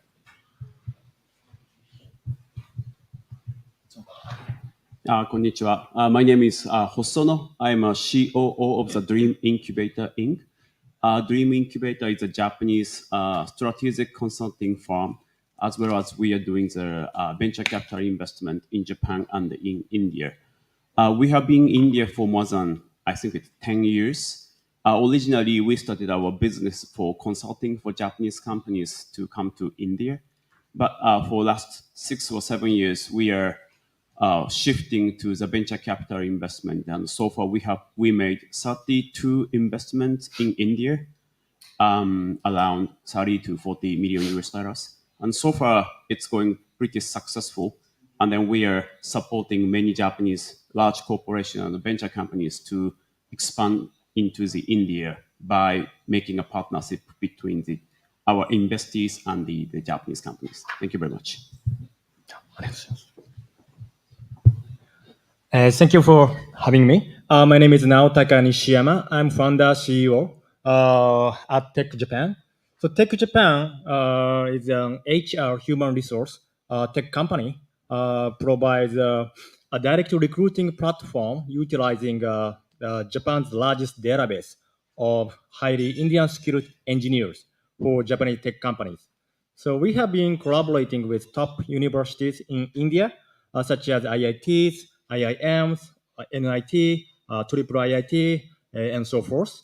So top 15 universities, premium universities are on board on our platform and to get a job at Japanese companies. Our mission is to accelerate the digitalization through the power of diversity. So our office in Tokyo and in Bangalore, and our 30% of our member from India. So we are kind of India, Japan, a very oriented company. Thank you. Thank you, Nishiyama-san. Actually, I was thinking of starting the same business, but you did it earlier before me. So, anyway. So I have a question to maybe Hosono-san. You know, you are one of the earliest to come to the India startup investment field. What attracted you to come there? Okay, several answers. Okay, we started our investment in India 2015. So I think it's 7 years ago. Maybe Chiratai came a bit earlier than that, right? And then 2000 until 2017, we have been doing the investment in Vietnam and Southeast Asia. But looking at the potential of the country as a nation, we came to be aware of, the India's potential is much greater than the rest of the Southeast Asian countries. I just touched up on this point 2 days ago, but if we look at the nominal GDP of the country, Vietnam is now almost the same size of the Saitama prefecture. So investing in Vietnam is kind of investing in Saitama prefecture. And then investing in Thailand, Singapore, Malaysia, these three countries, nominal GDP are almost the same.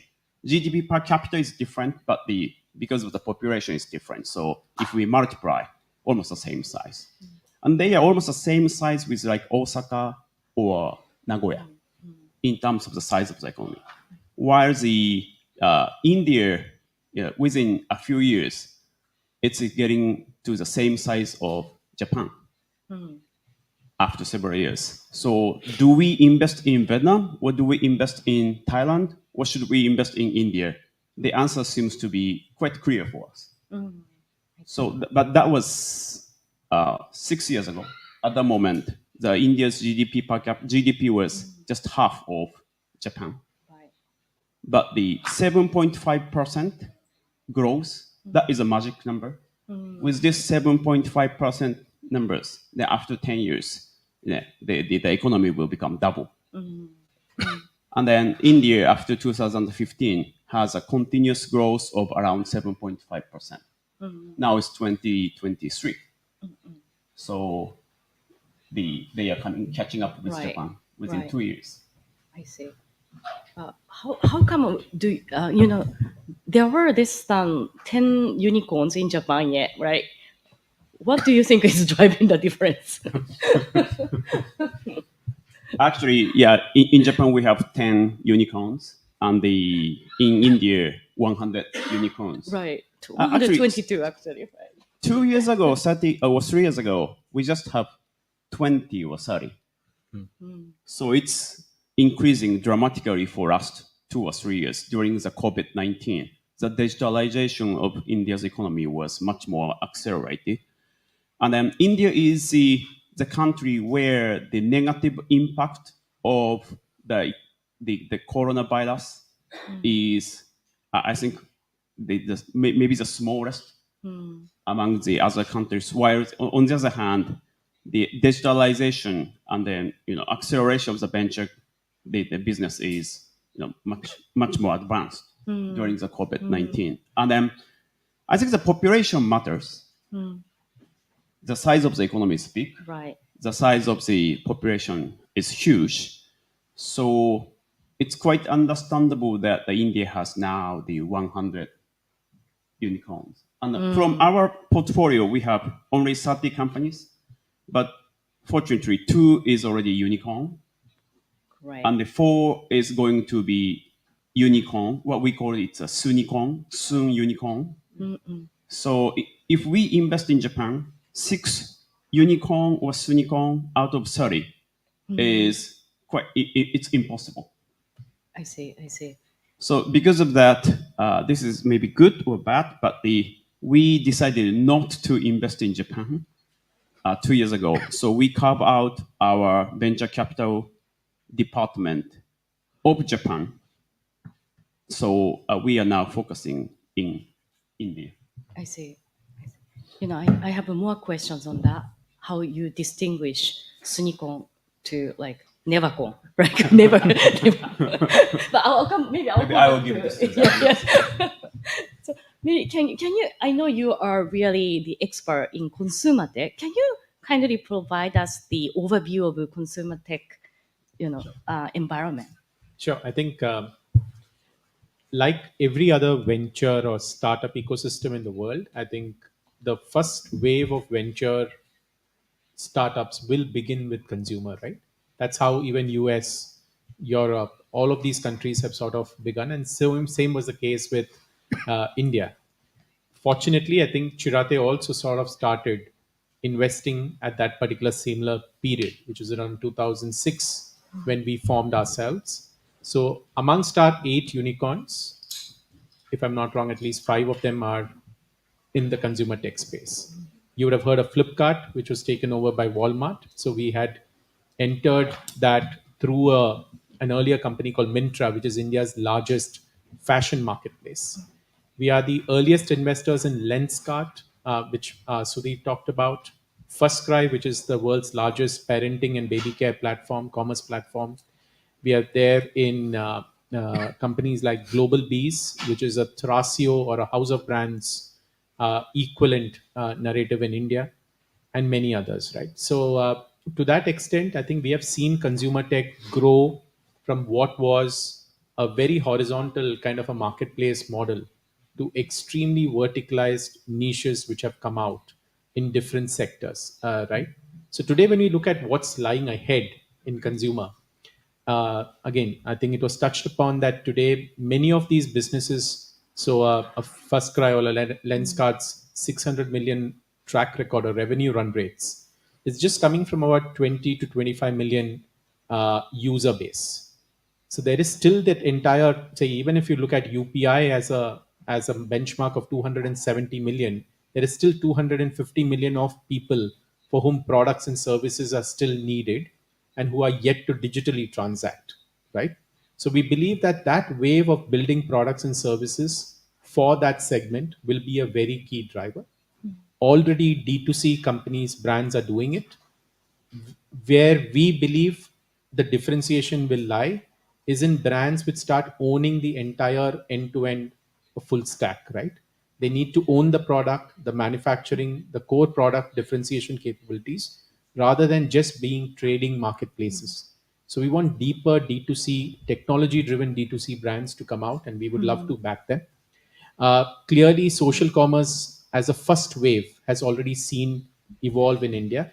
Many of them have not necessarily succeeded because of probably negative unit economics, but definitely to reach the tier 3, 4, and the rural side, there will be a level of social commerce or rural commerce which will sort of spin out, which will be very, very big.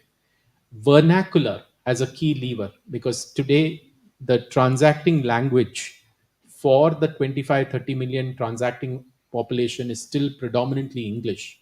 We believe that vernacular related platforms which can provide content, commerce, communities will sort of come about, which we can help drive a lot of value, not to mention even specific areas like gaming, social, all of these, which will see some new winners coming up as well. So broadly, TG's focused or demographic focused winners, which will come up in the consumer tech space is how we believe this will span out. Thank you. How many startups information will come in front of you, and how do you do the screening? Oh, yes. So, again, we are today a pretty much well-established venture capital fund. We are a 30-member team with a 16-member investment team. Our own ability to source deals is significantly different. So we see what we believe today around 4,500 to 5,000 deals year on year, which we believe is roughly about 30%, 25 to 20, 28% of sorts of the market share in deal flow that Chirate gets access to, out of which almost about 30-40% of that should be proprietary deal flow. Proprietary in the sense which is coming to Chirate first, right? That is today enabled by 3-4 key levers. Today we are a trusted advisor to many of the successful founders to whom a lot of new entrepreneurs reach out. So they reach out to them, and hence we get as a reference. This is qualified. We built extensive networks with academia, incubators, accelerator programs, where they consider us as experts in some of these sectors, and hence they share those references with us. And many of our investors today, who are active in both direct as well as through fund investments, who provide us good references as entrepreneurs also. So that's how we sort of source deals as well as differentiate our deal flow from the other uh, people in the industry. I see. I see. Just to follow up a question on your answer, you know, when you reach out to startups and you say like 30-40%, they, think Chirate is the priority investor. What's your philosophy behind building a relationship with the startups? How do you successfully, pursue them? No, I think it goes in our DNA. I think Chirate is known to be a very founder-friendly fund. We take only lead positions in all of these investments. We're not there. So to that extent, we protect both the rights as of the LP, because we are answerable to our LPs. So we take those rights and we exercise the rights in a way which does not hinder a founder's freedom to build, right? The founder and the entrepreneur is the expert in the room to build that particular problem solution out. As an investor, if I go in and place hurdles in front of them, I don't think we get the best out of them. Having said that, we bring in an organizational focus. We are able to leverage our networks. Like today, what are we doing here in Japan? We're not only speaking to investors, but many of the audience members here are great business collaborators for us to go and speak to our portfolio companies where we open doors. So there is a significant amount of bandwidth of the investing team going in building networks in corporates who are potential partners, in team members to identify the next level of leadership, and also continuously talking to them about organization building and governance, right? We are, if we have to err on our side, we would err on the side of having a very strong governance culture rather than just going and building a startup and building out valuations in startups, right? And that's not what we are there for. We are known to be extremely conservative, in fact, amongst the investing circles and founder circles, in terms of how we will not chase valuation numbers to just win a deal, right? So that's the DNA that has been installed by the leadership, and we continue to imbibe that. I see. Thank you. Maybe questionnaire to Hosono-san as well. To make 32 investments, there must be, there must have been a lot of, companies you decided not to make investments, right? Like what's the process and what's your, kind of criteria? Yeah, thank you very much. I think here many Japanese audience is thinking about how to enter into the Indian market.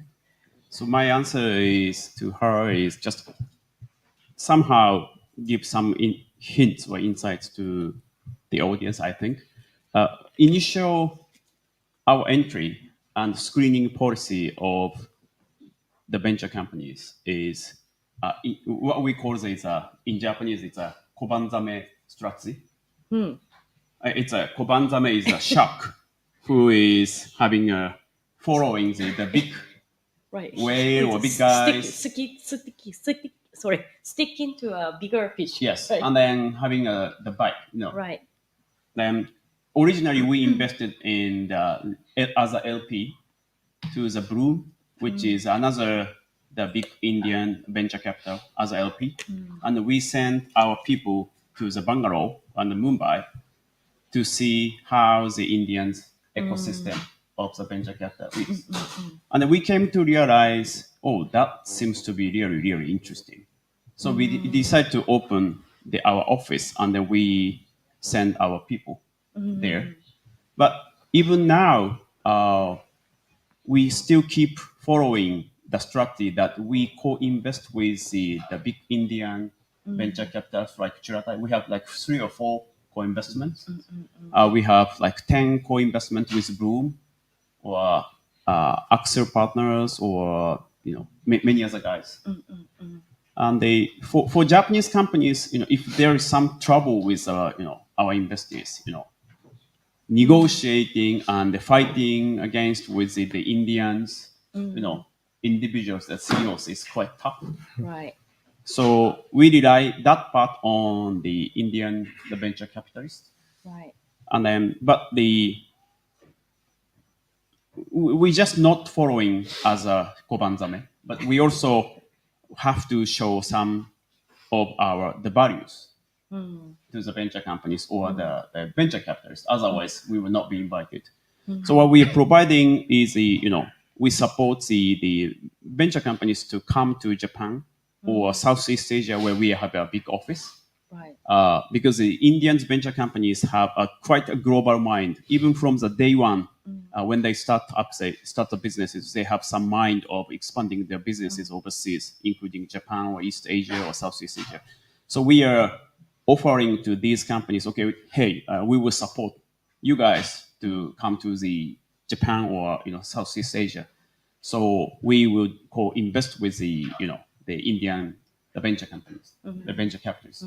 That is how we do it. I see. So of course we do our own sourcing, but maybe 80 or 90% of our sourcing is coming from the collaboration with the other venture capitalists. I think that's a great tip. There are a lot of corporate venture capitals nowadays, but mekiki, like identifying the right target to invest, takes a lot of efforts, right? So I think it's a great way. And maybe Anup-san, you can expand a little bit more.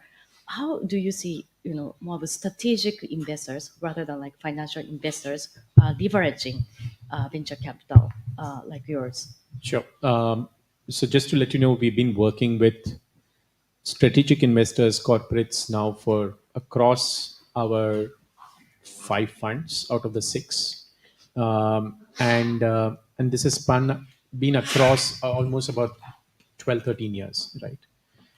So we know how to deal with some of the large corporates, global corporates, be it in US, Europe, or in Japan as well. I think again, every strategic investor has a separate goal.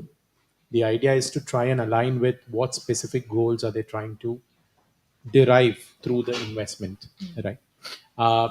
The goals could vary from just look at the Indian ecosystem, tell me what new technologies are working in their specific areas of interest. Second could be where we have helped one of our investors, in fact, in Japan, looking at one of the sectors like agri-tech and trying to take a position in terms of a co-investment opportunity being extended to them. And those they are now at a position where they can understand the company and the product very well, and they can even take those products globally and generate a new business stream, right? We have been talking actively to some of our corporates who want to build a new product line or a service line using some of the startup capabilities. And for that, we extend support in not only from our own portfolio, but beyond our portfolio also to help them scan and identify the right partners. Yeah, so basically it's an ability to build out what they lack in or bring new opportunities to them. So when we look today at some of the very large corporates in Japan for a partnership or an investment, the case we make is some of my larger portfolio companies are in a position to leverage their core product skills, manufacturing skills, and you will find complementary benefits of working with us as such. And we, for that extent, we believe that at the right time, we will even have a local Japanese office and a member posted here to work with the Japanese corporates and the investors very closely to help them realize those benefits.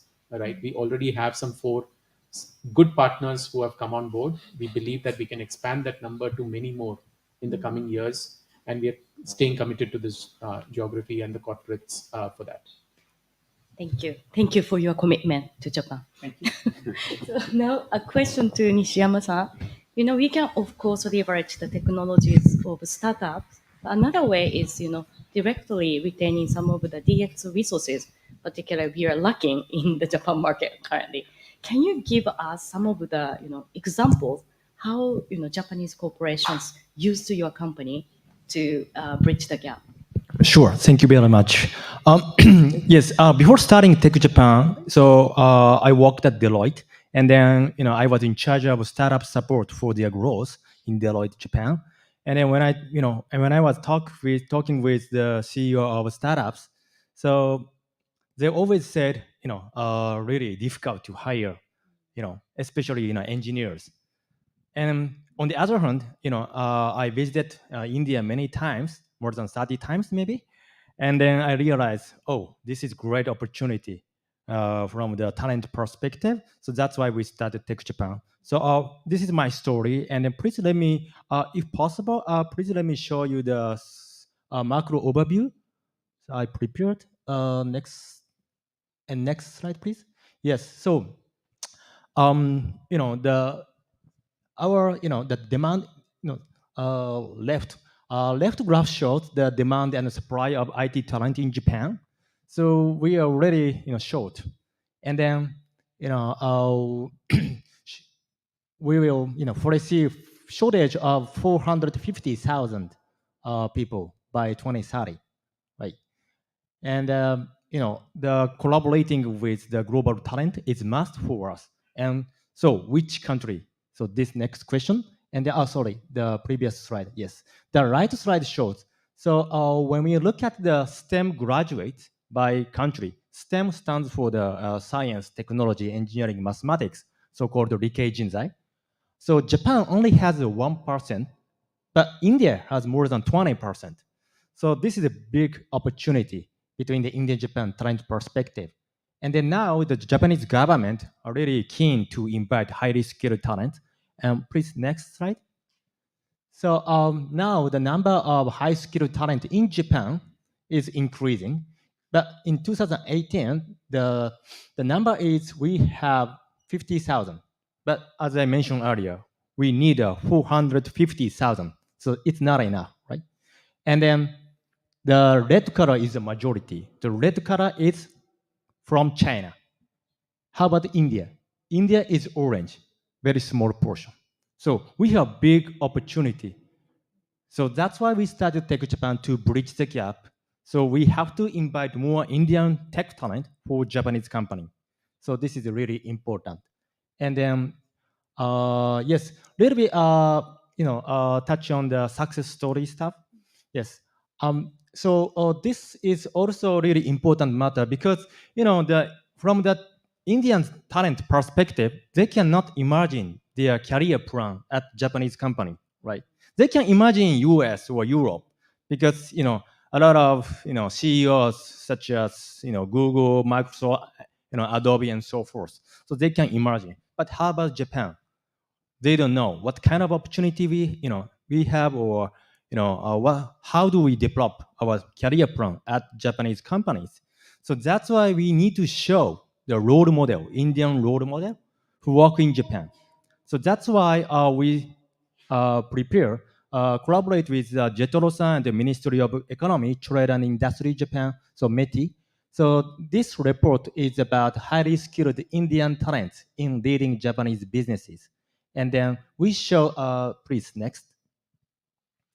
So yes, so sorry, this is more, the text, but there's including the NTT, Mercari, Rakuten, Fujifilm. So they are really actively hire the Indian talent, and then Indian also, very satisfied, for coming to Japan and joining this company. And we delivered a lot of questionnaires and had an interview with Indian talent who work in Japan, as well as the executive of Japanese company. And please, next. So they are kind of role models. They answer a lot of their, personal stories. And please, next slide. And next slide. Oh, okay. This is just, Mercari's case. As you may know, the Mercari is, the biggest C2C marketplace, the consumer, marketplace. And he is from India, of course. And then he said,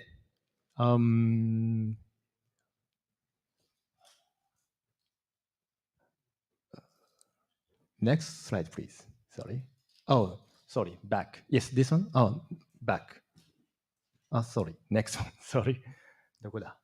Okay, here. So this is a small one. So he said, so as the company becomes increasingly diverse, it faces emerging challenges every quarter. It's not enough to implement short-term solutions to these organization challenges. We have to think strategically to develop long-term solutions, working closely with stakeholders across the company. That has been the most exciting part of my job at Medical, he said. So this sentence is really important. Maybe we have to, the Japanese company have to provide a challenging opportunity, growth opportunity for Indian talents. This is really important. So this is my observation. Yeah, thank you.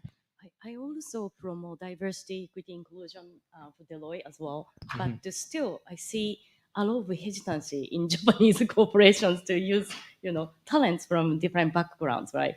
How do you think Japanese corporations are successful? Right. Corporations are overcoming that, jimai shugi and, kind of hesitancy. Yes, this is also a big challenge we are facing. So that's why this report is also really helpful for Japanese corporate because they need the success story or benchmark or how to prepare the work environment they want to know. So that's why this kind of information really important. But from my observation, the keyword is agile. So usually agile, we use the software development, right? So recently we changed from the waterfall types of development to the agile development, right? But HR is also, we can implement this kind of idea. That's my observation. Because Japanese company usually, think, and then prepare until the ideal, perfect situation. So how do we prepare the global work environment? But even though the global company or advanced Japanese company like Rakuten, NTT, it's not perfect, right? There are room for improvement, but they are moving, keep changing. So do small start, and then get the feedback, and then improve it, and then feedback loop started. So this kind of start implementation is really important. So a very easiest way is maybe hire the bilingual project manager first, and then gradually nurture the environment. Or if the company difficult to hire full-time job from the abroad, so maybe internship is also one of the options. So internship, and 1 month or 2 months do the internship, and then see what's happening. Then decide, okay, we can hire, or we just stop the internship. So this is not big issue. I see. No, then thank you for the tips. And now I like to come back to the industry questionnaire. As Suzuki-san was presenting, half of the Japanese corporations in India is manufacturing companies, right? But I still have the feeling that Japanese corporations are really particular about the quality of the products, and sometimes they believe Indian manufacturers may not meet that criteria. But do you see any changes in that field, and also in the startup fields for the IoT and factory automation, as well as because of the corona, many companies became very conscious about supply chain management, and they wanted to source, they want to make sure that they can produce the same product at least at 2 locations, not only 1 location. And do you think India could be considered as the hub for Middle East or Africa as well?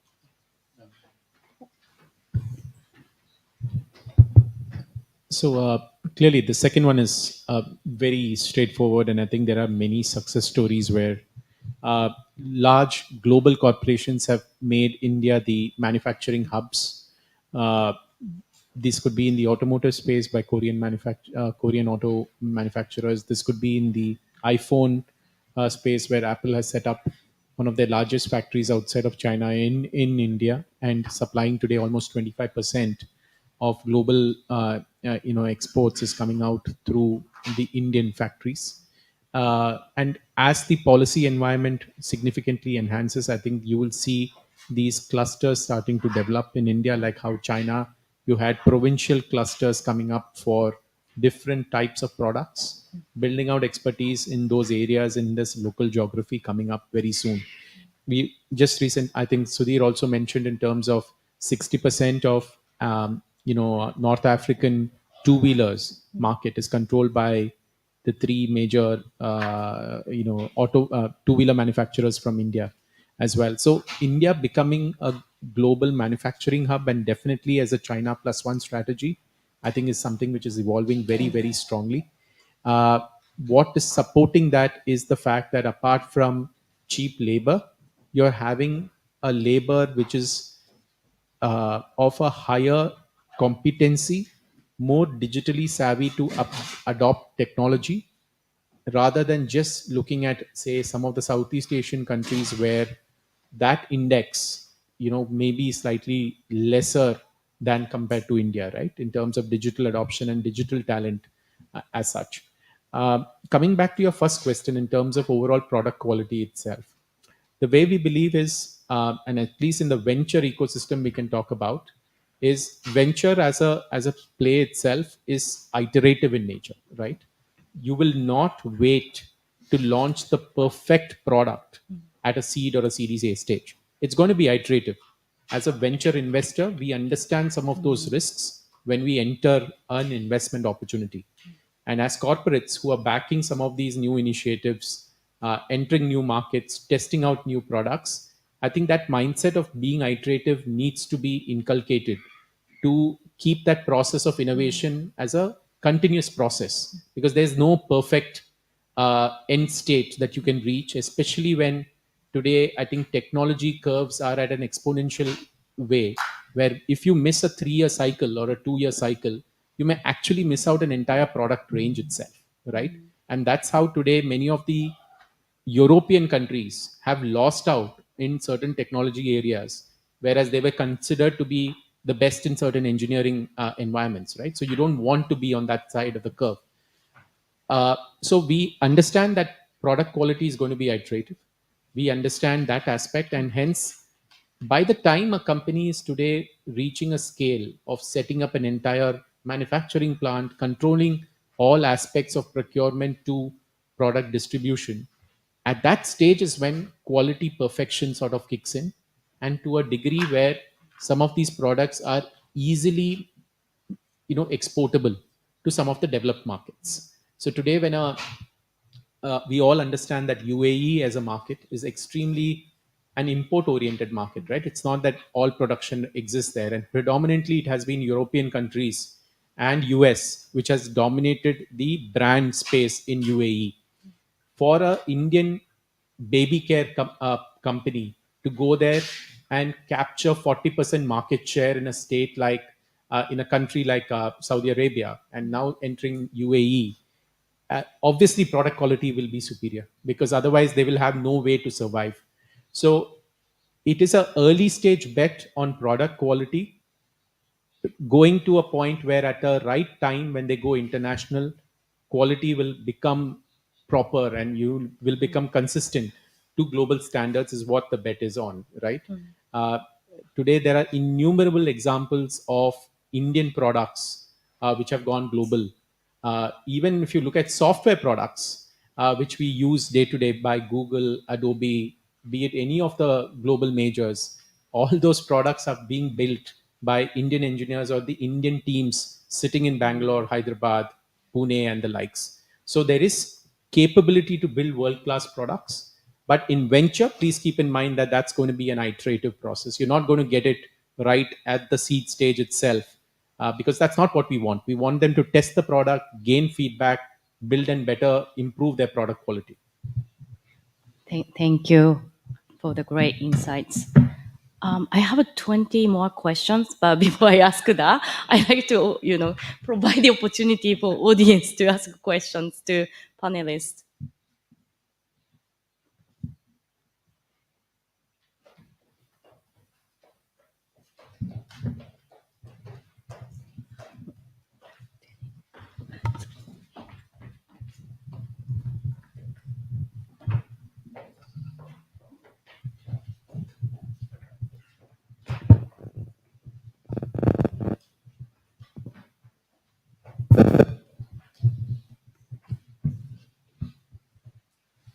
Thank you.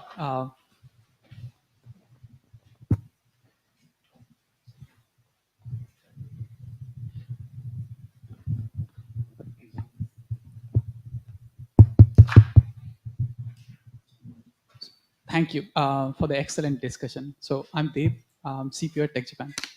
And as an Indian national, I would like to ask Hosono-san and Nishima-san a question that you may not hear often.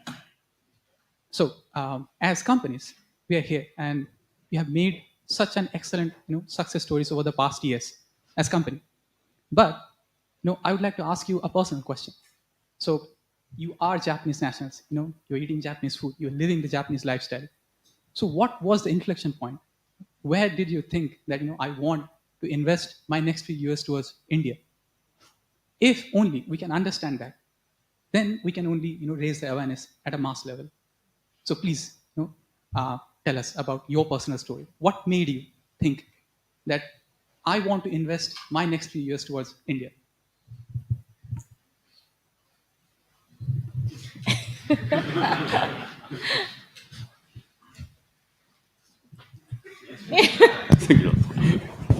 I can answer. So again, so my personal story. So let me start. So as I mentioned, I worked at Deloitte before, and then I started the India business. And because when I visited India and I realized how important the Indian-Japan collaboration in tech field, then I want to start. But I don't know what's going on. How do we penetrate India? So that's why I hired Indian talent for my team. This is my first start point. Then they are really smart. I really realized, it's really better than I expected actually. Then in 1 year or 1.5 year, I hired maybe 6 to 8 Indian talent in my team. So I had over 50 interview with Indian talents, including internship, right? Then yeah, because of that, so a lot of Indian the friends word of mouth is spreading, and then a lot of CV sent to me, and then I shared information to our friends CEOs. So then I started the Indian Japan collaboration, and then now I'm here, Tech Japan. So this is my story too. So I have kind of small success story, and then yeah, my personal mission is to Indianize Japanese startup CTOs. So this is my because Japanese Japanese startups want to be global, but Japanese people talking Japanese, and then hey, I cannot hire the talent. So this is right. This is not sustainable. So if when Indian becomes CTO of the Japanese startups, they can reach out a huge talent, and then they can scale up their engineering team. So this is really important for Japanese companies. So this is my observation, and then this is my personal mission: Indianize Japanese startup CTO. You are already maybe hypnotizing people in this room. Following the Nishiyama-san's comments, I think already the global firms are somehow Indianized, right? The Microsoft, Adobe, Google, and even the next World Bank president is gonna be the Indian people, right? So and then it's quite understandable, like Indian people are living in such a messy society, and then you guys have to communicate with many different people, and then try to have to persuade all of them to go into one direction. Very good at mathematics and IT. So all of the necessary functions, which is functions or capabilities, which is necessary for the global leader, is embedded into the Indian people. That's I think. And then personally, I see such a potential of India and the people. So I want to connect the Japan and the India more, to make the Japanese companies have opportunities to do the business in India, but not just in India, but through India, to the expanding to the other countries like other Asia or the Africa. And then again, coming back to my personal story, the reason why I'm getting to be interested in India is it's a bit complex, but I have been working in Japan Bank for International Corporation. So I have traveled so many countries, but India is the biggest mystery for me. Still the biggest mystery for me. I myself love to think about why people think like this, why Japanese behave like this. Then the question for India, there are so many, like why Indian people is so talkative, for example, and then why the Indian people as an individual so strong, so capable, but as a team so weak. So there are so many questions, and then with such a traditional, hierarchy system, how the society is growing. All of these things are so much interesting to me. So that's the reason why I'm keep being fascinated by India, and then want to try to make some businesses between us. Thank you. Maybe 1 minute for Anupo-san to make an objection, or maybe to Hosono-san to comment, or maybe to encourage people for startup investments. No, it's a great. I'm sure the Indian embassy here and the representatives here must be very happy to hear, Japan and people who have experienced India being the greatest ambassadors. I think as an Indian sitting here on the stage, I'm extremely feeling proud of seeing that kind of acknowledgement of India's strengths and understanding some of the weaknesses as well, right? I think both go hand in hand. But irrespective, I think overall, I think over the last 2 hours, 2.5 hours, what we've heard is a story of a right opportunity coming out at the right time, and with an open door policy allowing other countries to come and partner with us. I think we are right now set to collaborate and conquer different parts of the world's other opportunities as well. So there is an India opportunity, clearly, with all the the aspects which were talked about. But there is also a global opportunity, which together with countries which are very strong in its own areas, be it manufacturing excellence, product quality, your own sense of building out big brands and big organizations. There's a lot for us as a nation to collaborate, especially on the digital side, because that's new for both countries. And India has already taken a lead step on that side.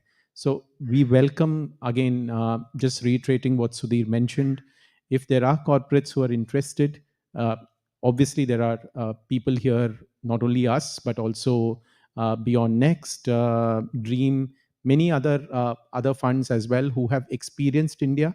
Please do talk to us. Please do see how you can collaborate along with us. We welcome that, irrespective of whether there's an investment decision or not. But looking at building greater partnerships between these two countries and two other organizations, right? Thank you. Thanks. I have more questions to ask, but I think we came to the end of our time. So we like to conclude our session. And thank you so much for the panelists for great insights.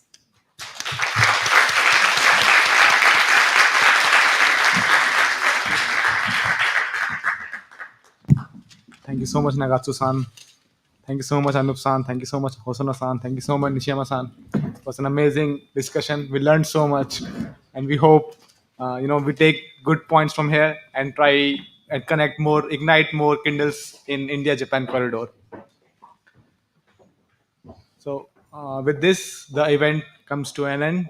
I hope it will. We are starting for a new adventure in India-Japan corridor. I would like to thank our co-host Jetro. I think I can see Suzuki-san. Suzuki-san, thank you so much. Please convey my highest regards to Nakajo-san as well. Uh, I would like to thank the Indian Embassy. I see Goyal-san. Please, thank you so much. Without you, it was not possible at all. Please convey my regards to His Excellency as well. And thank you so much for coming. I hope we are able to, the aim of this thing was to kindle India-Japan corridor and more success stories. I hope we are able to convey some of those to you, and we can continue this as we go forward. Uh, we do have a networking session. We have snacks, our tea. Please enjoy some Indian snacks. As Anup Shan was mentioning, we have to get used to the spiciness of India. So please enjoy some snacks.